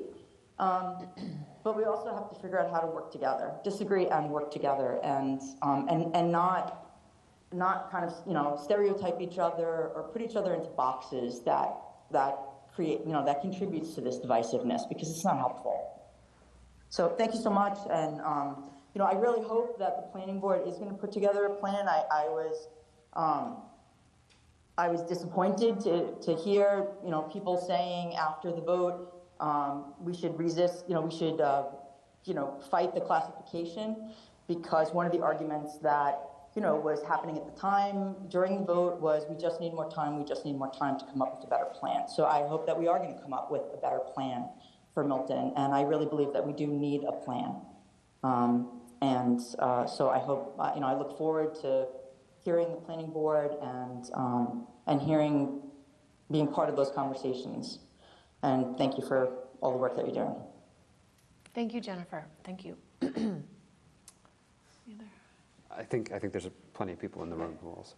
Do you want to speak? Yes, please. Just for a moment, if I could. Well, yes, I promise. Welcome. Mark Christo, 17 Waldo Road. Phil, I know all of you well enough to be able to sit at the table and just speak briefly. And I came here today just to listen. That's all I really want to do. But I do want to leave before, with the thought that when I came to town meeting, and that was tough for me to get up in front of everybody and speak, I came having prepared for almost a year now. The first time I came in front of anybody here was last February, one of those Zoom calls that Tim had, the first forum, I think, or at least the first one that I recollect. And I came with lots of information, and some of the information I know some people don't accept, but I always try to weigh my thoughts with factual evidence, and I think there's a lot on the table there that we could really come up with a very clear understanding why we are a community that sits adjacent to rapid transit. And I think that goes a long way in supporting what it is that we're looking to do. We're trying to resolve an issue that's pitting one neighborhood against the other. We've got numbers that are excessive. And if you look at the rule of law, which should be applied fairly to all, and that includes all communities, we want to make sure that we feel that we are not zoning or being asked to do something in excess of other communities. And I think you should think of that when we sit down and we come up with this plan.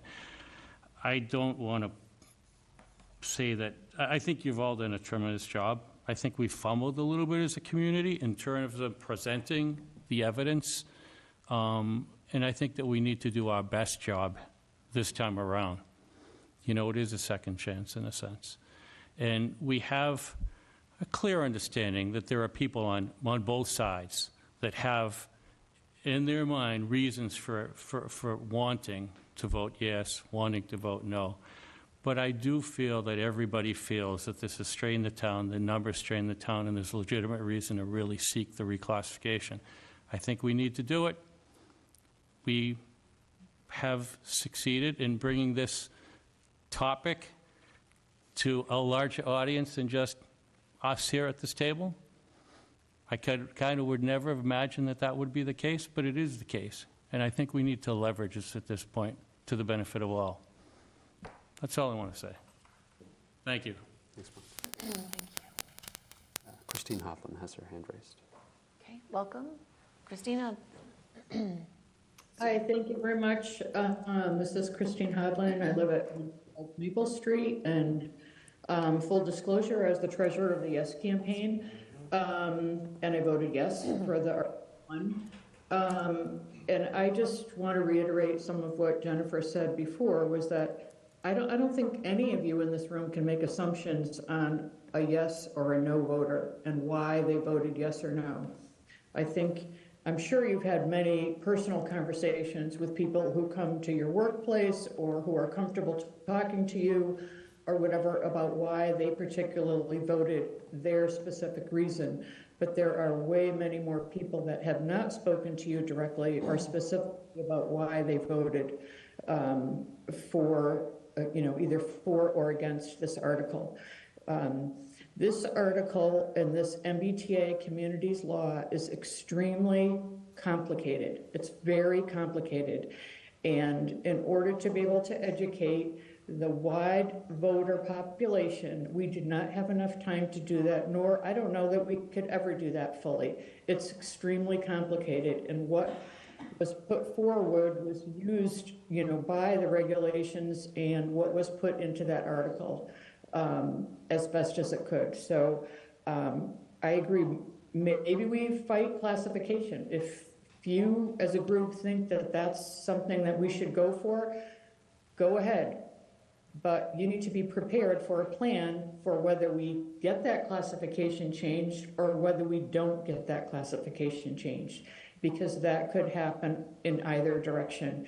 And we can't predict what that answer is going to be. So I just think that's something that we all need to think about now, because it could be a long time before we understand that. And in the meantime, we are non-compliant with the law and are feeling, as we already know, some of the repercussions of what that means. I'm thrilled that the state is saying that they're willing to work with us, but I don't know that that means that they're going to take away any of the penalties that they had said were going to come down if we didn't agree with compliance. So I guess I just wanted to add to that.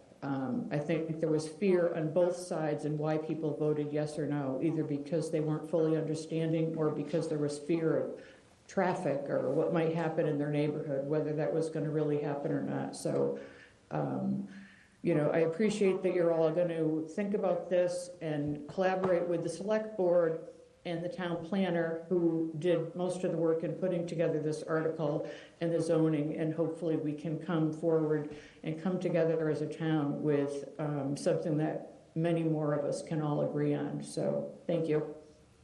Thank you, Christine. There's plenty more hands, but Anyone? Okay. Then it's Megan Walsh on Zoom. Okay, on Zoom. Welcome, Megan. Hello. Good evening. Good evening. Megan Walsh. I live at 107 Church Street, Precinct 7.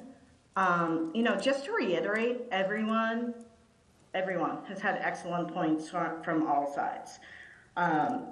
One thing that has been suggested numerous times is to reopen the survey, have that reopen for 1 week.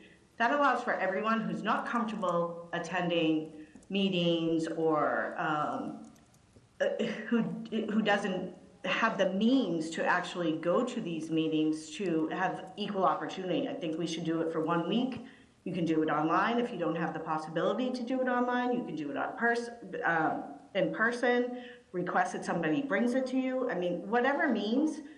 Coffee hour? No way. I mean, we have gone, the yes side had their talking points, the no side had their talking points. We've been door knocking. We had a vote. I mean, how much more do we have to bug our neighbors? I think people have spoken. That clearly is, we need one means, and a means that many people can access in a very quick turnaround time. That's not a coffee hour. And everyone here, I think, has excellent points. And first, yeah, why not? Try reclassify. But in the meantime, we work towards a better plan, incorporating what people said in the survey. But I think clearly what people are saying here proves that a coffee hour is not going to get us any further across the finish line than we are today. So thank you everyone for all of your work, and I appreciate everybody's talking points, and you know, let's just move on. Let's move forward. Let's do this. We can. We had 50% of our town tell us what they wanted. And yes, we can argue, oh, well, the yes side, some people wanted this, no side, some people have spoken. We need to just move forward. That's all. Thanks. Have a great night, everyone. Thank you. Just to speak to the survey, there are four more hands, but just quickly, statistically, I don't think with the current slate of questions, reopening the survey as it was written would give this board particularly useful new information. That's what I was wondering. But we're welcome to create a new survey if that's, particularly if you have new districts that you want to sort of get a pulse on. But I would recommend against the survey as written being just simply reopened. My question was. I think a new survey would make sense, and we would need to think about what the question should be. And it could tease out some of the things that people assume, they've stated that they assume voters are saying, because the voters can actually tell us through the survey. If there was a way to monitor it so you can only take it once would be great. I don't know how you do that, but. That's a good point, too. We collect email addresses when people submit. So if someone is deliberately lying, they can monitor it is what they can lie. We can't restrict an IP address from submitting multiple. I will say almost everyone who submitted their email address, or they said yes, I would like an email, and just didn't actually give me their email address. But that was a pretty good way of tracking. There wasn't a sort of swath of non-emailed responses that were all identical. So I think in sort of an InfoSec way, there's not a lot we can do, and nor would it bring a lot of value or sort of show that we respect and trust the residents of this town to respond. How many people participated in the survey? 499, tragically less than. Yeah, it's such a small number. Well, I mean, so survey statistics, it's highly representative. It meets the sort of thresholds for being that 95% confidence If threshold. people want to have a meaningful dialogue with their fellow residents, whether they agreed with them or not, then they may be willing to do a survey, a short survey. I think it doesn't have to be a long survey, but give them the opportunity to share their thoughts. I mean, it's another way other than sitting at the microphone, and I think we should give residents the opportunity. I do think it should be a redesigned survey. Happily. And I love that idea, but I think also time is of the essence. I don't think we can slow down the process. I would like to see it done simultaneously with us, at our next meeting, starting to look at the foundation of what we would try to put forth. But while we do this, I think both, but I don't want to slow down the work that we're doing to say, we're putting this all on hold, because I think that sends a bad signal to the state. It makes us look indecisive, and I think I think our residents really would like to see us work with the state to come into compliance as soon as possible. So I think we could do both. 3 more hands. Okay. Doug Hine is next. Great. Good evening, everybody. Doug Hine, I'm over on Elliott Street. I was an enthusiastic yes voter, not because I was enthusiastic about the MBTA community's law or the EOHLC guidelines. I most certainly was not. But I was an enthusiastic yes voter because I kind of didn't want to be in the position that we are now. Having said that, we are all in the same foxhole together. So I would urge you, especially after hearing what was said today, that there's really only one course of action that we have before us as a town. We need to sue the Commonwealth. We need to do it quickly. I say that because 4/5 of you folks feel that there's a mandate from the voters to pursue a 10% increase in the zoning as opposed to 25%. Now, the governor, the attorney general, lieutenant governor, the secretary of the HLC have said unambiguously that the guidelines call for 25% increase, not 10%. So something's got to give. And as much as I think we'd all like to think that, everybody could get together and kind of figure this out over a meeting, it's not going to happen.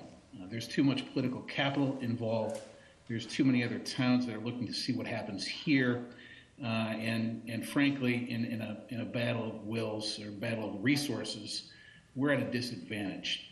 So I think we need to move quickly and move first to try and clear up what our categorization is going to be. And there are some good, compelling arguments to make as to why we should not be designated a rapid transit community.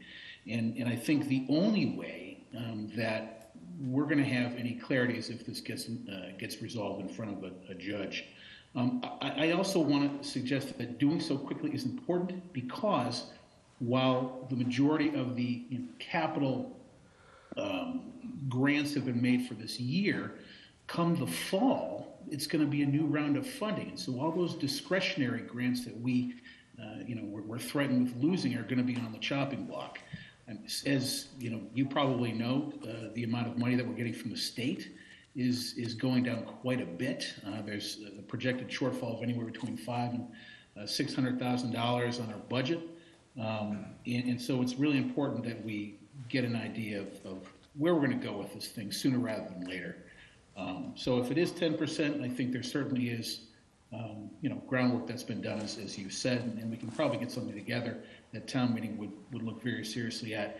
If we have to go back to 25% because of a judicial order or some other reason, then that's going to take some work, and it's got to be a plan that, while compliant at that level, also is one that allows us to submit it, because we've got to be careful that 2-year moratorium where we can't submit another bylaw or another article that is substantially the same in essence or character is one that's already been rejected. So we may need to get our state representatives and state senator involved to maybe even do something about carving out an exception to the law at the state level for us to do that. Anyway, sorry to ramble. It's late. Thank you for your time. Thank you. Great comments, Doug. Thank you. John Cohane, please. Welcome.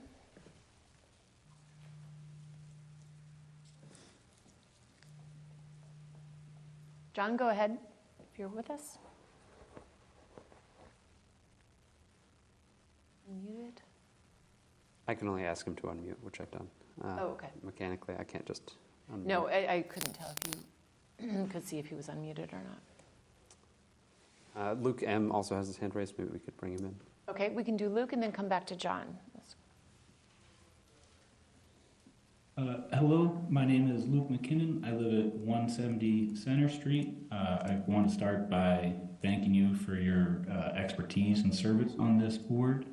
I wanted to say that I was disheartened by some board members seeing the vote as a mandate to pursue reclassification, and that I believe we are a rapid transit community in need of more affordable housing. Thank you for your time. Thank you. All right, John, can we get John back? He's been here the whole time. I'm sorry, John. Maybe he's... Anyone else? No more hands are raised. Okay. All right, I'm sorry, John, we couldn't get you. No more hands are raised. So I think, in the meantime, if John wants to try to come back, but I think we've touched on the economic feasibility analysis that we're undergoing, and I think we're all in agreement. We've not signed the contract yet with MAPC, that we can check in with them and take a pause on this until we actually have something worthwhile that that they can really look at. Can I ask a question about that? So, I always thought that the MBTA zoning was we could not impose a more strict requirement on multifamily housing than we would on regular as of right. And so usually affordable housing is created when a developer gets more than what they can get by right. But MBTA zoning is by right. So, are we allowed? I know the statute the guidelines allow up to 10%, but if a developer didn't want to do any affordable housing, could he seek relief or she seek relief from the courts to bypass that requirement? Tim, are you on? Maybe that's a question. Maybe that's a question for town council. But I was, I didn't want to waste our funds. I don't believe that's the case, but yeah. Tim can. Yeah, I agree with Josh. Obviously, we're not lawyers, and obviously you can seek relief from the courts for whatever you want, whether the court's granted or not. But I think the sort of the legal underpinnings of inclusionary zoning are kind of, such that, like, yes, traditionally there is a, it's sort of a, we give you more, you give us more kind of negotiated sort of thing. Whether it's by right or site plan approval or special permit, I think, the understanding is, we are upzoning, and that's the sort of, at the point of that sort of, negotiation. It's sort of a pre-negotiation with developers is like, we are now giving more property rights in this area in exchange for this. But that is the reason why the guidelines limit that to 10% and require an economic feasibility analysis so that, the upzoning actually is effective and feasible. And the inclusionary zoning doesn't, act as sort of a de facto kind of tax on development that no one can possibly pay. But as for sort of, whether, relief can be sought through the courts, you can bring anything to the courts, and it kind of hinges on, how seriously are they going to take the guidelines. But inclusionary zoning typically has a pretty strong history of case law that protects it. And pre-negotiation, I understand that concept, but I just wanted to throw that out there. That's good. John Cohane's raised his hand again. I just want to give him another chance. John, can you hear us? If you can unmute, we would like to try one more time. It looked like he was unmuted and then he muted, so maybe he tries whatever he did in reverse. Can you call my phone? Don't know. Excuse me. Bless you. Thank you. My computer died. Technology. Right. Well, there'll be other opportunities, Okay. right? It's 10:26 now. Yep. And then just an update, Tim, on, because no matter what we end up putting together, site plan, we were looking at what was in Article 1 and reapplying that and pulling that into whatever that we would put forth, but also doing something that could be a new accepted article that would address our, what do we call our current site plan approval process, deficient? I'd say deficient. Site plan approval that we want to improve anyway. So that's something that we can be working on again simultaneously. Since our last meeting, and Tim can expand on this, I don't believe we've received from any of the board members exemplar site plans that you would like us to sort of set a framework around. So Okay, still so sort you're of waiting on for you all. us to add, okay. As So I we thought said we were last. also waiting for the Natick one. I thought someone was working on the Natick and we were going to, Karis is working with Natick. Tim? Yeah, I mean, I'll follow up with town council again on that. I think, you know, there may be, I wouldn't look at that one necessarily as like the Uber model. I think it's just one more example. You know, we do have some examples that we've been kicking around. I had shared, you know, Lexington, Brookline, Newton, et cetera. You know, I put together kind of a skeleton of, you know, what language would look like, but, you know, independent, you know, some of the aspects, you know, that you would want to see in it, you know, it is, you know, simply that. So I can flesh that out a little bit more if I get some more feedback from the board, or I can give you kind of what I've got and, you know, you can take a look at it and work that way, you know, either or. I think I recommended that everyone watch the video, the webinar. yeah, what was that again? I couldn't It's find it on my it's on notes. Mass Housing Yeah, Partnership's website, and it was part of their MBTA Communities training. Yep. And I think it was late in the series. There's a series, I think 9 of them, and it was late in that series. And Judy Barrett and an attorney conducted it, and it was really helpful. We have in our special permit requirements now. So I incorporate a lot of things into Article 1 that I learned from that, okay? But one of the things is that, in particular, is that our site plan, we kind of ask, like we did on 440 Granite Ave, for certain things to be provided to us as a peer review, but there's nothing in our zoning that says they have to do it. So that's something that can be cleaned up. And I put it in Article 1, where we could actually have peer review as a requirement on certain kinds of more complicated projects, and that the peer review has to be paid for by the developer. So it's clearly in there. And then one of the things that I've mentioned that I discovered over my time on the board is what we want to see in an application, whether it be the kind of information in the drawings and the kind of drawings that they supply. And so those were put into Article 1.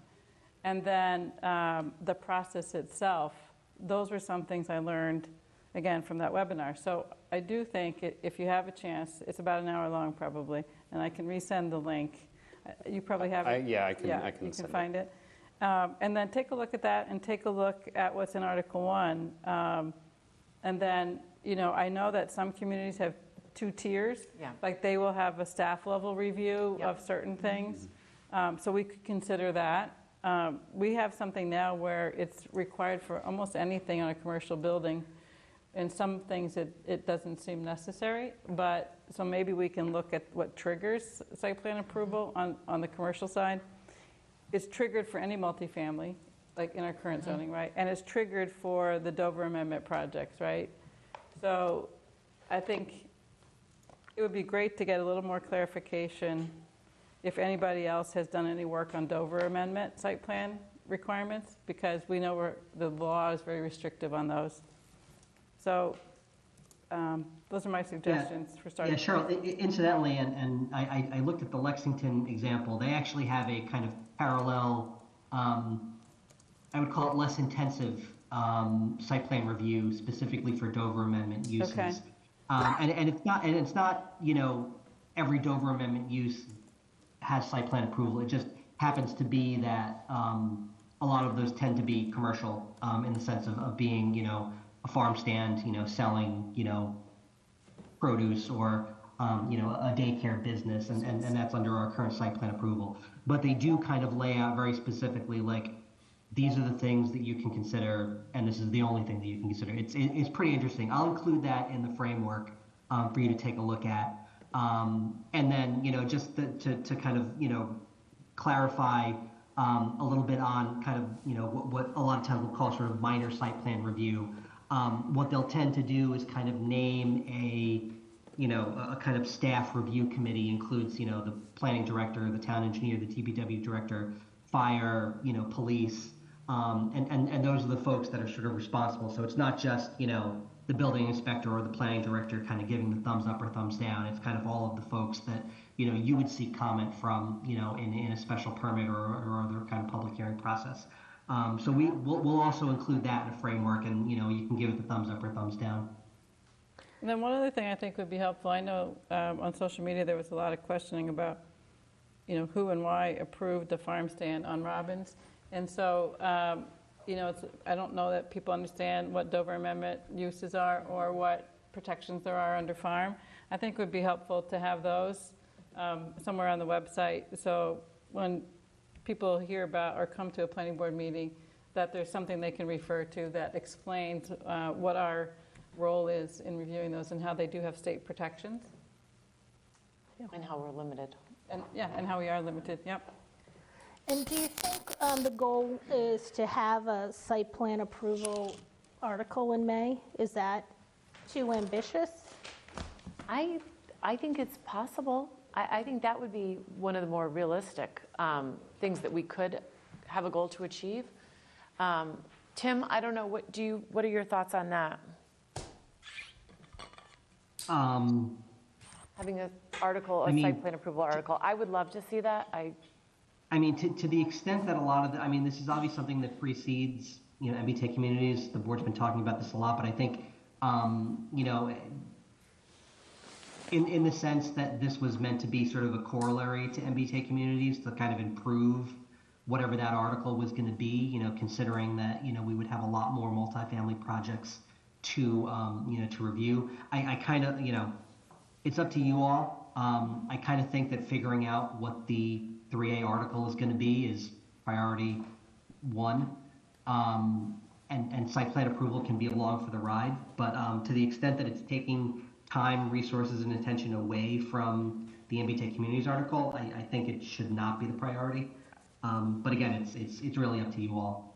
Because we said going through the 440 Granite Ave process that we wanted a more robust site plan approval process. So I would think that there are other developments that could be coming our way. Are we going to miss out? Is it a lost opportunity if we don't have it ready by May and something pops up? I'd rather focus on MBTA. And I understand that too, and what Tim said makes sense as well, focus on the MBTA, but, to have something, it doesn't mean that it's the forever. We could always, you're interested in protecting against, a project that may come before us, and maybe having something that's. And then I would suggest take what I put into Article 1, put that in, and then we can always revise it to do a two-tiered system or a Dover Amendment, kind of revision.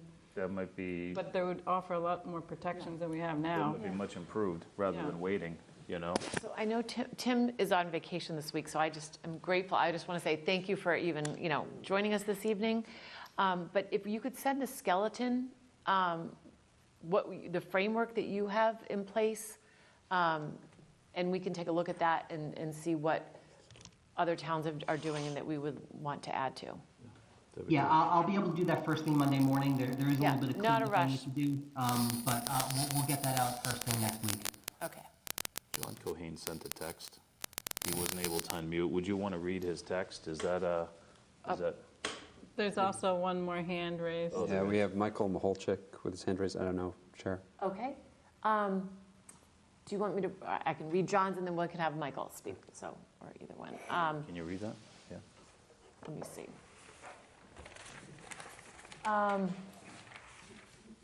There was two, okay, The most recent one. Okay.